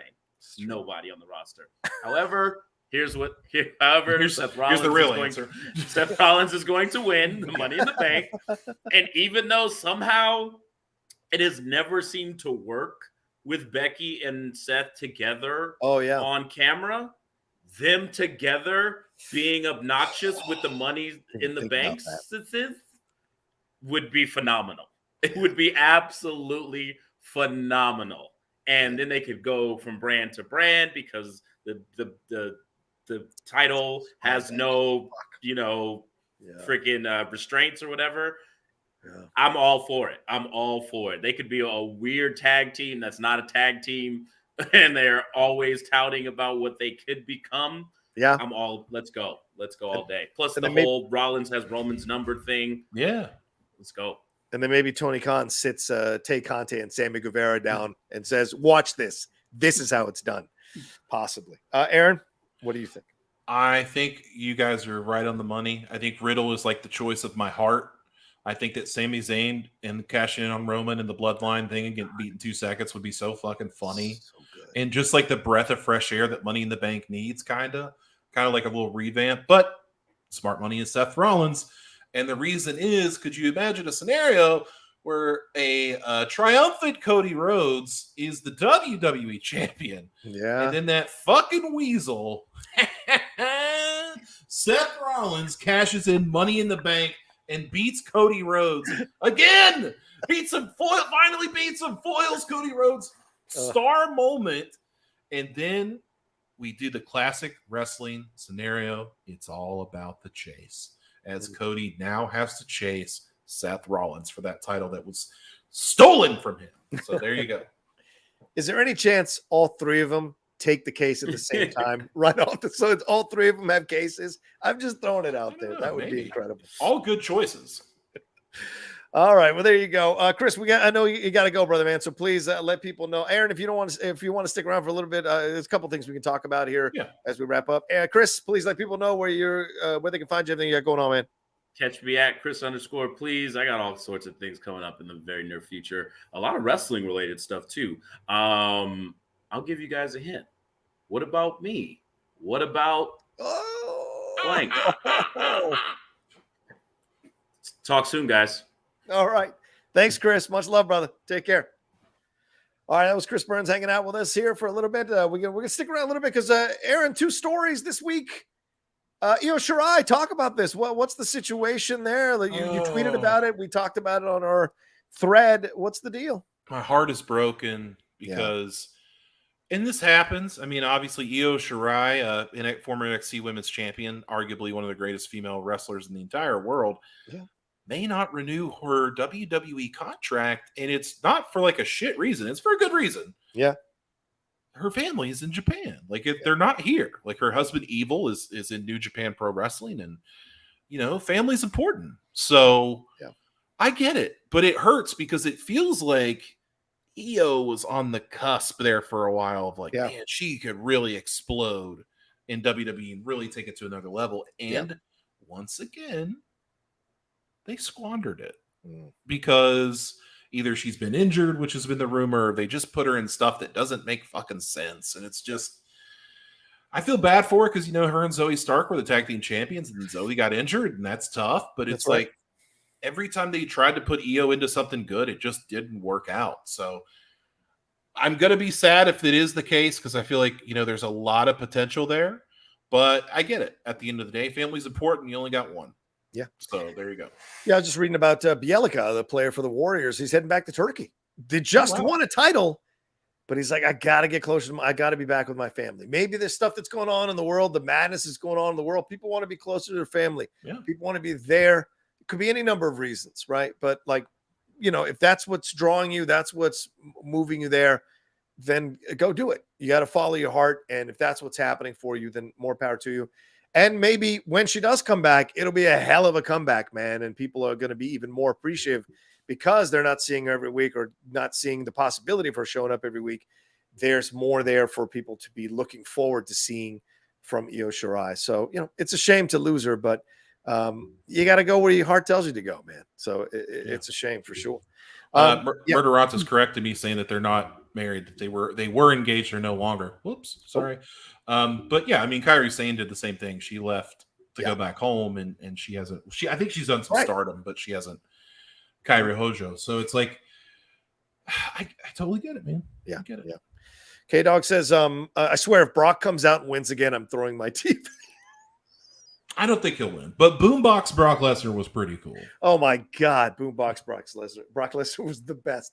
That's when you were like, this guy can do shit like this. Oh my God, it's Brock Lesnar cares. Something I wanted to bring up that I want to get your opinion on, because it's people that we like. Okay, I'm hearing grumblings that Mike, or also known as Santana in AEW, is leaving. I'm hearing grumblings that he and Ortiz are not getting along, and that he is ready to leave AEW when his contract expires, and I think 3 months. So what do you think about the prospect of Santana leaving AEW? Where the fuck does that leave Ortiz? Yeah, it's a good question. I think I saw, I mean, like, people have been lukewarm about that tag team, I think, for a little bit of time after they're wanting him to break out from Jericho, but then Jericho just going ahead and starting a whole new faction right after they all broke up. So it kind of put a bit of a damper on Santana and Ortiz breaking out on their own. And clearly, if there are legitimate issues between them, and that does happen in tag teams, whether entertainment or sports entertainment, then, you know, you got to get out of there because it can feel toxic. It can feel suffocating. And clearly Santana wants to see what else is out there. But is he going to Impact? Is he going to Ring of Honor? Or does he, or is there something with WWE? Can he go to NXT? Can he be a new part of NXT? Does he know Triple H? Is there possibilities here? So, and he's good. He's a good wrestler. Certainly people will want this guy on their roster. And if he's not happy at AEW, and Aaron, we've said this for a while now, the glut of people that Tony's brought in eventually moves other people that have been there holding water for your company to the side. And Santana may be one of these guys. Maybe the issues with Ortiz he feels are not being addressed correctly, and so he wants to go. But there's a lot of promotions who should be texting this guy or calling this guy right now to talk about getting him on their roster. And not only, like you were just saying, like people have been gone. Like Alan Angels of the Dark Order is gone. Like they didn't renew his contract. So that's another Dark Order member. Stu Grayson was another that's gone. And of course, Brody Lee unfortunately passed away. You can't really help that. So what happens to them? Like Dark Orders, like, you know, a lot of people think they're this fucking great thing. And I've always said, no, they're not. And arguably, you know, with Stu Grayson, I thought was their best asset to that team. And now Alan Angels, another good asset, someone you could really do something with.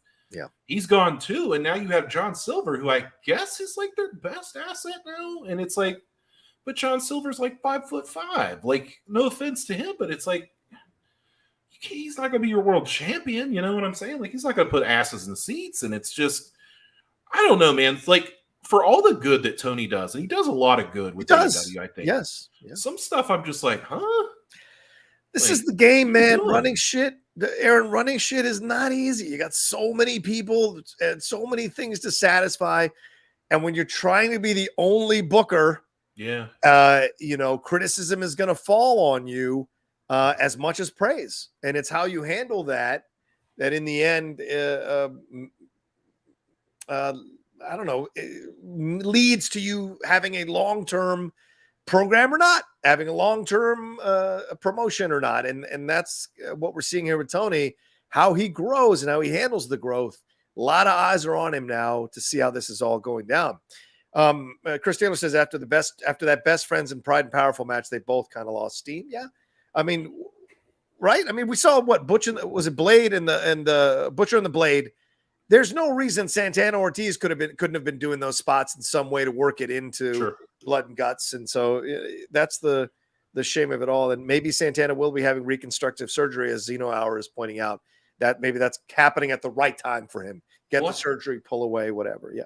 Well, I thought the Best Friends were done because Orange Cassidy was injured and then Chuck Taylor wasn't around and Chris Statlander broke off. And then Yuta went and joined the Blackpool Combat Club, and then Trent went and joined Rocky Romero. And I was like, okay, well, they're done with this, obviously. Right. Then this week they're back, and I'm like, God, that's such a fucking bad move because if you want to do something with Orange Cassidy, which is whatever, my opinions aside, you can't latch on to him with this shit talent. No offense to Trent. I agree. You know what? Fuck off. You know, offense to them. they're never going to be, a needle mover. And if you want to make Orange Cassidy really, really something and people to take him seriously, you got to get rid of these guys. Like, it just doesn't work for me. Those two guys coming out with Orange Cassidy did nothing for me. Nothing for me. And it does nothing because those guys carry no weight. They carry no weight. If you walk out with the Young Bucks or FTR like Danhausen did, that's weight. Yeah. If you walk out with those two guys, it does not help you. And I get it. You want to elevate Orange Cassidy and make him look like but look at what happened with Hangman Page. I mean, we got to talk about that. Let me hit the super chat first here because I want to ask you about that. Orlando Rego says AEW contracts are expiring soon this year, so there will be a lot of free agents. Yeah, you're absolutely right. Aaron and I have been saying that for a while now, and Chris as well now that he's on the show. Yeah, there's a lot of shakeups are going to be happening. I think a lot of those low-level guys, like people that you haven't seen on TV for a while, you should probably start getting a little concerned. Yeah, if you like them. Yeah. For sure. But let's talk about Adam Hangman Page. I want to ask you about this. I know Chris had to go. I was going to ask him too, but I want to ask your opinion because, we've been watching AEW for a while now, and Hangman's journey to the title was certainly an incredible journey, and people were all in it. And then his title reign was kind of meh, and then CM Punk won the title, then got injured, and now you give the interim title to Jon Moxley. Then you have a blood and guts match, which could lead to you possibly having a shot at the title, sorry, you have the Rumble match or whatever it was, they're thrown over the top, and he gets knocked out of that. So where is Adam Hangman Page now with this situation in his career? Are we looking at Hangman now just going back down to mid-Carter status? Is he the Dolph Ziggler of AEW? Had one title reign or a couple title reigns like Ziggler did, but in the end, just a great mid-Carter who will occasionally bubble up, but he'll never be the face of the company. I'm going to give you an analogy that you will understand and probably love. Okay. Adam Hangman Page is the Baker Mayfield of AEW because here's fucking Baker Mayfield. He's playing for the Browns. He gets into the fucking playoffs. He does. Plays great. Does the stuff, beats the shit out of the Steelers in the playoffs. He's a goddamn hero. And then here comes that bastard Deshaun Watson. Cleveland signs him just like Tony signed CM Punk. And they said, you know what, Hangman? You know what, Baker Mayfield? Sit your ass on the bench. We're going with Deshaun Watson. We're going with CM Punk. He's in purgatory, dude. Yeah. Because he's too good right now to be a mid-card champion. You can't make a mid-card champion. Like Chris was saying, I think that's why they didn't. Like, you can't. Yeah. And then he's kind of outside the world title picture because you've got Moxley and some other people floating around. They want to, cycle some new talent in. Yeah. And it's like, where do you rank Hangman right now? Like, if you had a scenario, like I said, like, unfortunately, I hope this doesn't happen, but if Moxley gets hurt, who are you going to pencil in as the next champion? I think Sting. I can't believe I'm agreeing with Chris because I think it's insane. But Sting could be a good choice to be your world champion. And you would probably get to Hangman third, fourth, fifth. Mm-hmm. Ooh, I don't know, man. I hate that for him because Adam Hangman Page, such a good talent. He is. All around good dude, it seems like. And he cuts promos that are decent. Yeah. And, is very gifted and talented and all these things that you expect of him. Right. He is everything that you want in a guy. And it just feels like the plan was always for Hangman Page to be the champion. That was like their fucking 5-year plan. Yep. And when CM Punk came in, they should have veered from that plan and said, no, we're going with Punk. Right. And they did, but it was like 3 months late or 6 months late. So I just, he's in a bad spot, dude. Like, he's in a really bad position right now. Yeah. He's too good to be mid-card, but he's not good enough to be the world champion. Yep. So it's like, what do you do? It's like Drew McIntyre. Like, Drew McIntyre's kind of in the same purgatory. Like, he's not going to get a shot at Roman because Brock's there. Like, even though he should probably get a shot at the title, he's not going to be the mid-card champion because they're pushing Gunther to be. He's the Intercontinental champion, so they're not going to push him in that spot. So it's like, you're an upper mid-card guy that doesn't have a championship. But it's very interesting that these two guys are going through it right now. Yeah. And I just find it to be fascinating, and it's a shame, and Thunder Rosa. I think if I mean, Tony Storm seems to be revitalizing the Thunder Rosa title run right now. Like at least a little bit of attention is being paid here, which is a good thing for Thunder Rosa in the end. But eventually, she's probably going to have to hand the title off to Tony. It seems like what they're setting up, and then Tony will fight whoever she fights. But yeah, it's the same thing. Like her title run was kind of because of the booking.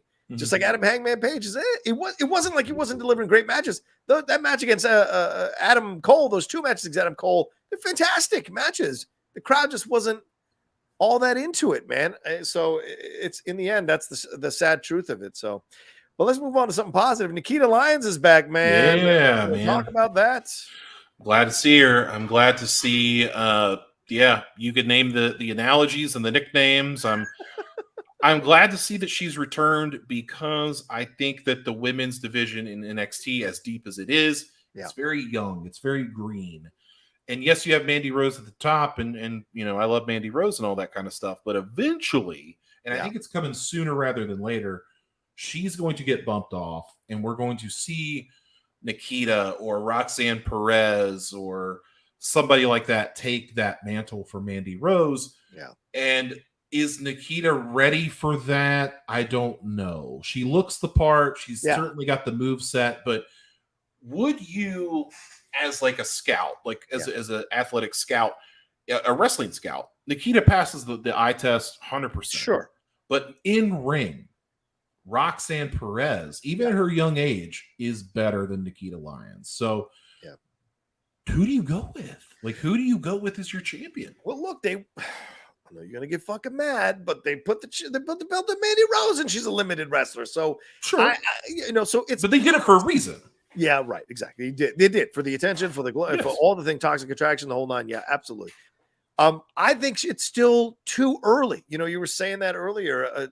We're still a year away with some of the wrestlers, things happening. So for me, I think Nikkita is still a little too green to be putting her necessarily in the position to get that belt. I think getting her more matches, I think putting her in more programs, you got to, what happened with trial by fire? What happened with testing these young wrestlers out in multiple programs before you put belts on them, before you anoint them? Let's see what they can do. Can they elevate a shitty program? Can they work well with someone who is just as good as them or better? Can they step up to the plate?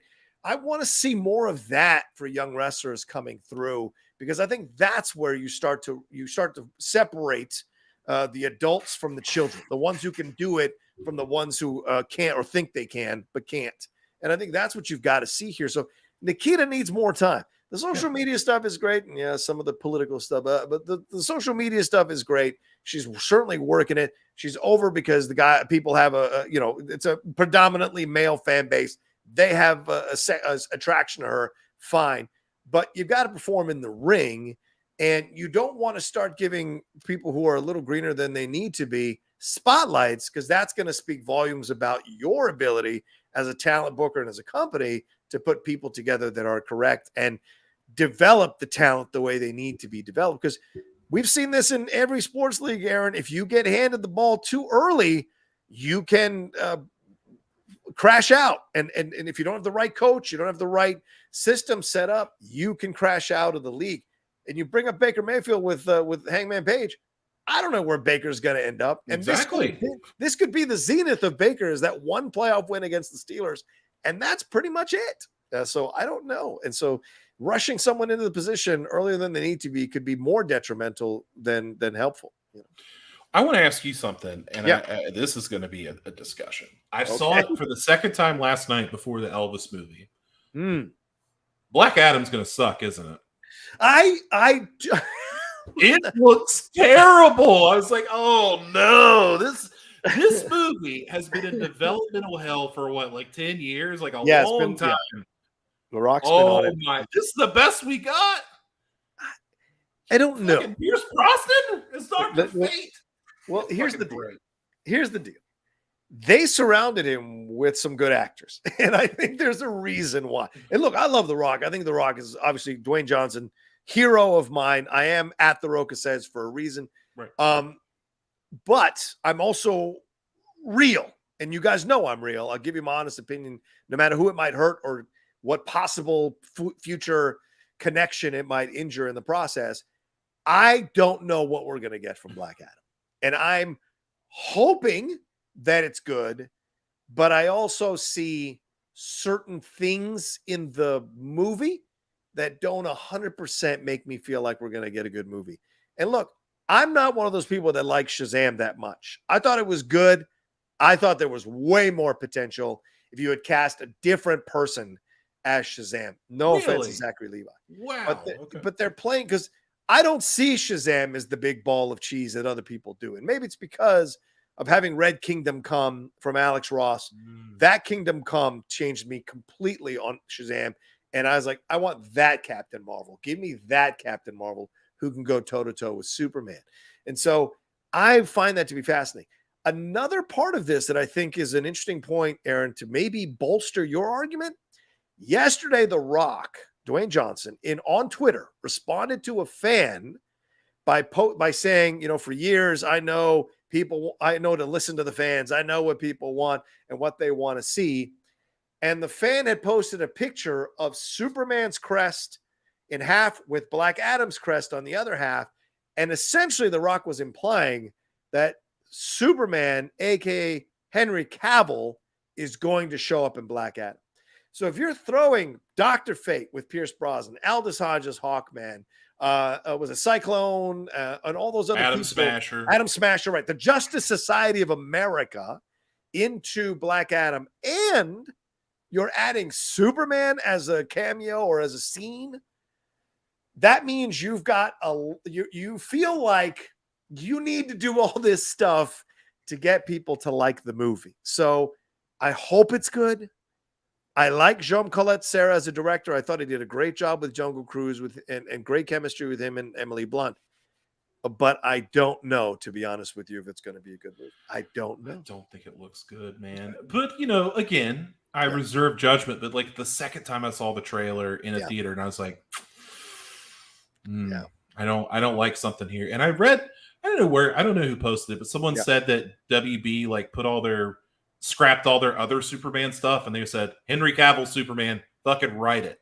That's the rumor. David Zaslav coming in saying that because he wants to revamp DC completely.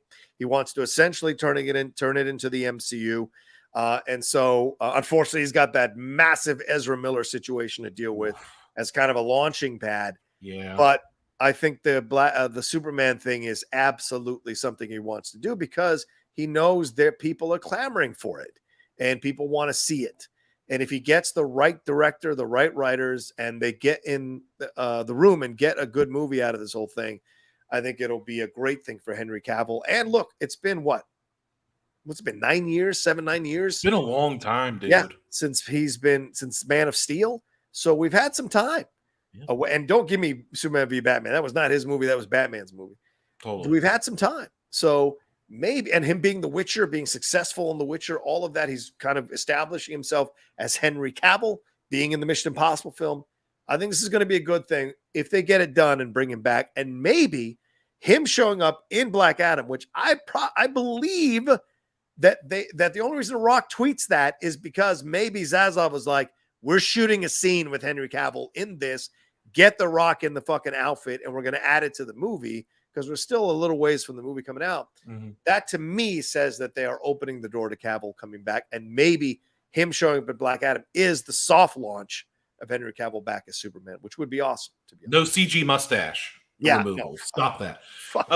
I have another question for you. Right. And this is veering off, but real quick though, Black Cinema Critic says Black Adam looks more competent than Morbius, but less entertaining than Shang-Chi or a Black Widow movie. We shall see.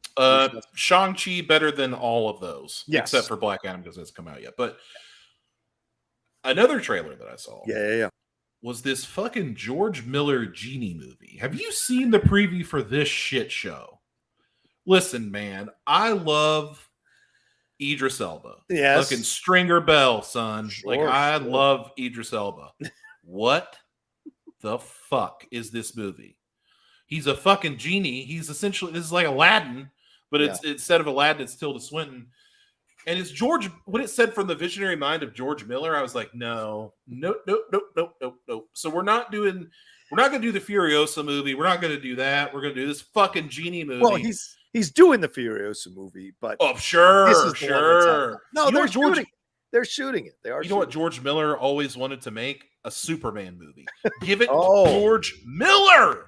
What are you doing? Wow, George Miller, Superman. Because he was supposed to direct that Justice League movie that never got made. Yeah. So it's like, come on, bro. My previews were bad. Like, I saw Don't Worry, Darling was one of the previews. I thought that looked really good. That's going to be, a lot of people think that's going to be an Oscar-nominated film. And that, what's-his-face is going to get nominated, and so is Florence Pugh. I love the Pugh. And then they had Where the Crawdads Sing. My wife really wants to see that. I don't know anything about it.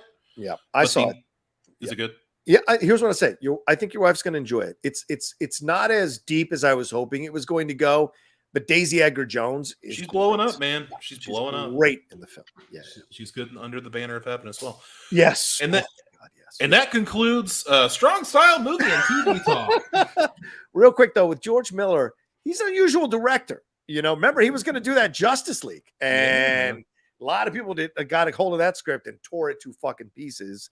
And look, he did Mad Max Road Warrior, but he also did Thunderdome. He did Witches of Eastwick, but he also did Lorenzo's Oil, Bay, Pig in the City, Happy Feet. So it's a very unusual resume for George Miller in terms of where he goes. So this could be an absolute crash and burn type of movie. And it's not like Idris Elba has a lot of success on the big screen. He doesn't. The small screen, yes, but not the big screen, ladies and gentlemen. So I don't know what we're going to get from this movie, man, because it feels like a David Lynch movie that George Miller is trying to make. I thought it was another Baz Luhrmann movie. I was like, he's got another one coming out. Cool. All right, there we go. We should get out of here. Any final words do you want to say about anything going on in the world of wrestling, or are we good? Buc-ee's. If anybody knows anyone, I'm serious. If anyone knows anybody from Buc-ee's, I love your stuff. If you need like deli meat, they got it. It's the craziest. Like, I live in a world where I've been to Sheetz. Yeah. We have Wawa's here everywhere. Right. And now I got Buc-ee's.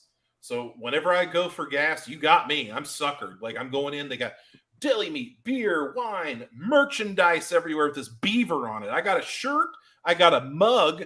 Yeah. I got a bottle opener, and I got some swimming trunks all in the same place. Like, it's a wild place. If you've never been to Buc-ee's, you should do it. Buc-ee's, please sponsor us. There you go. Add only Aaron Turner. Thanks. Yes, you should follow Aaron at only Aaron Turner. For all that, follow me at The Rocha Says on Twitter, Instagram, and TikTok. Twitch, The Outlaw Nation. I'm going to announce. I'm going to have some conversations. I might watch. I do a watch along of Money in the Bank tonight. It depends on. I'm supposed to play Dungeons and Dragons at 5:00, but maybe I will play. Maybe I will do a watch along of Money in the Bank just for fun on Twitch. So follow me, The Outlaw Nation, on Twitch there. And also my podcast, Top 10 Cinephiles and Geek Buddies. And tomorrow, The Jedi Way. We're back.